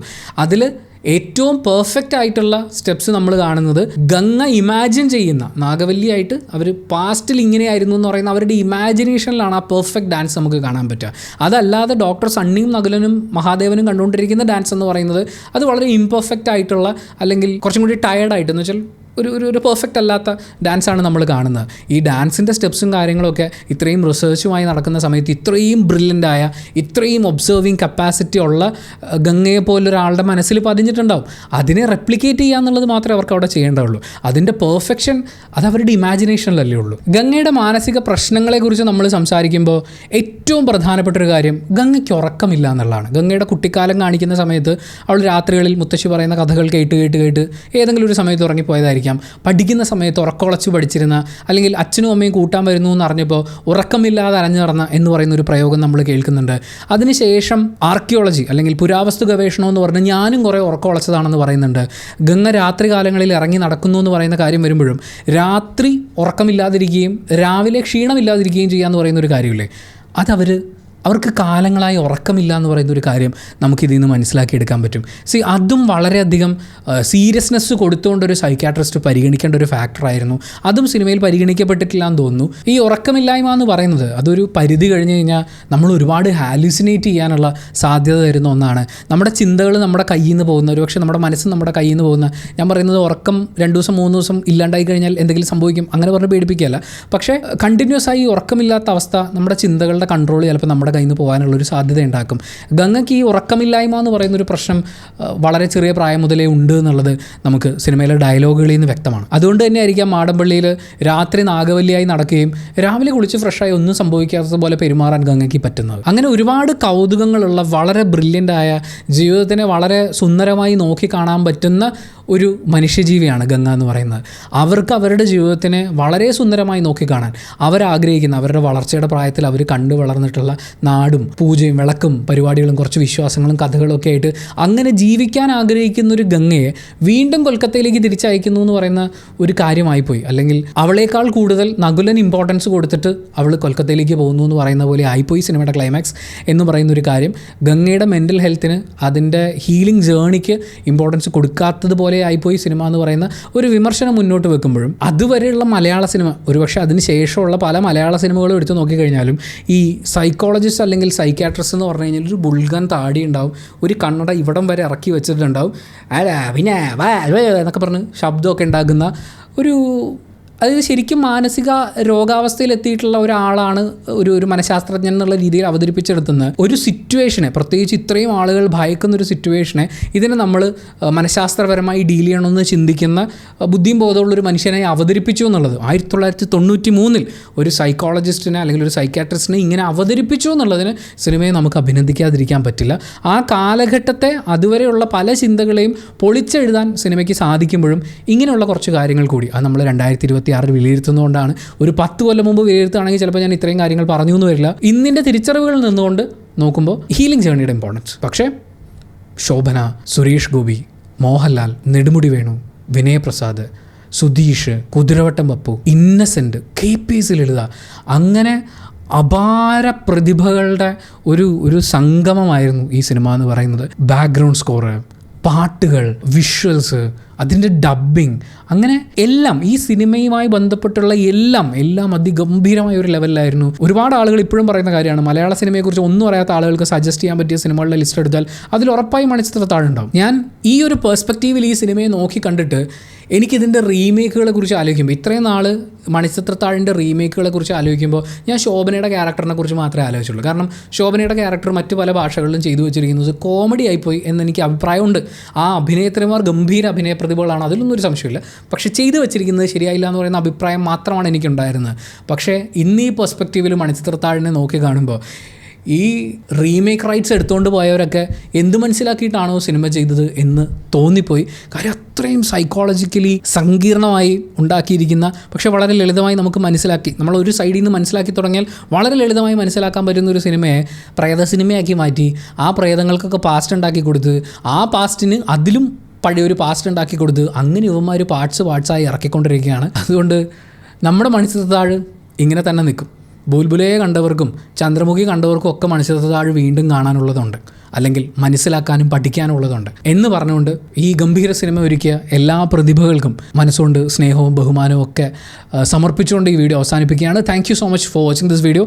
വീഡിയോ ഇഷ്ടപ്പെട്ടാൽ ലൈക്ക് ചെയ്യുക, കമൻറ്റ് ചെയ്യുക, ഷെയർ ചെയ്യുക, സബ്സ്ക്രൈബ് ചെയ്യുന്ന കാര്യവും ഹൈപ്പ് ചെയ്യുന്ന കാര്യവും പരിഗണിക്കുക.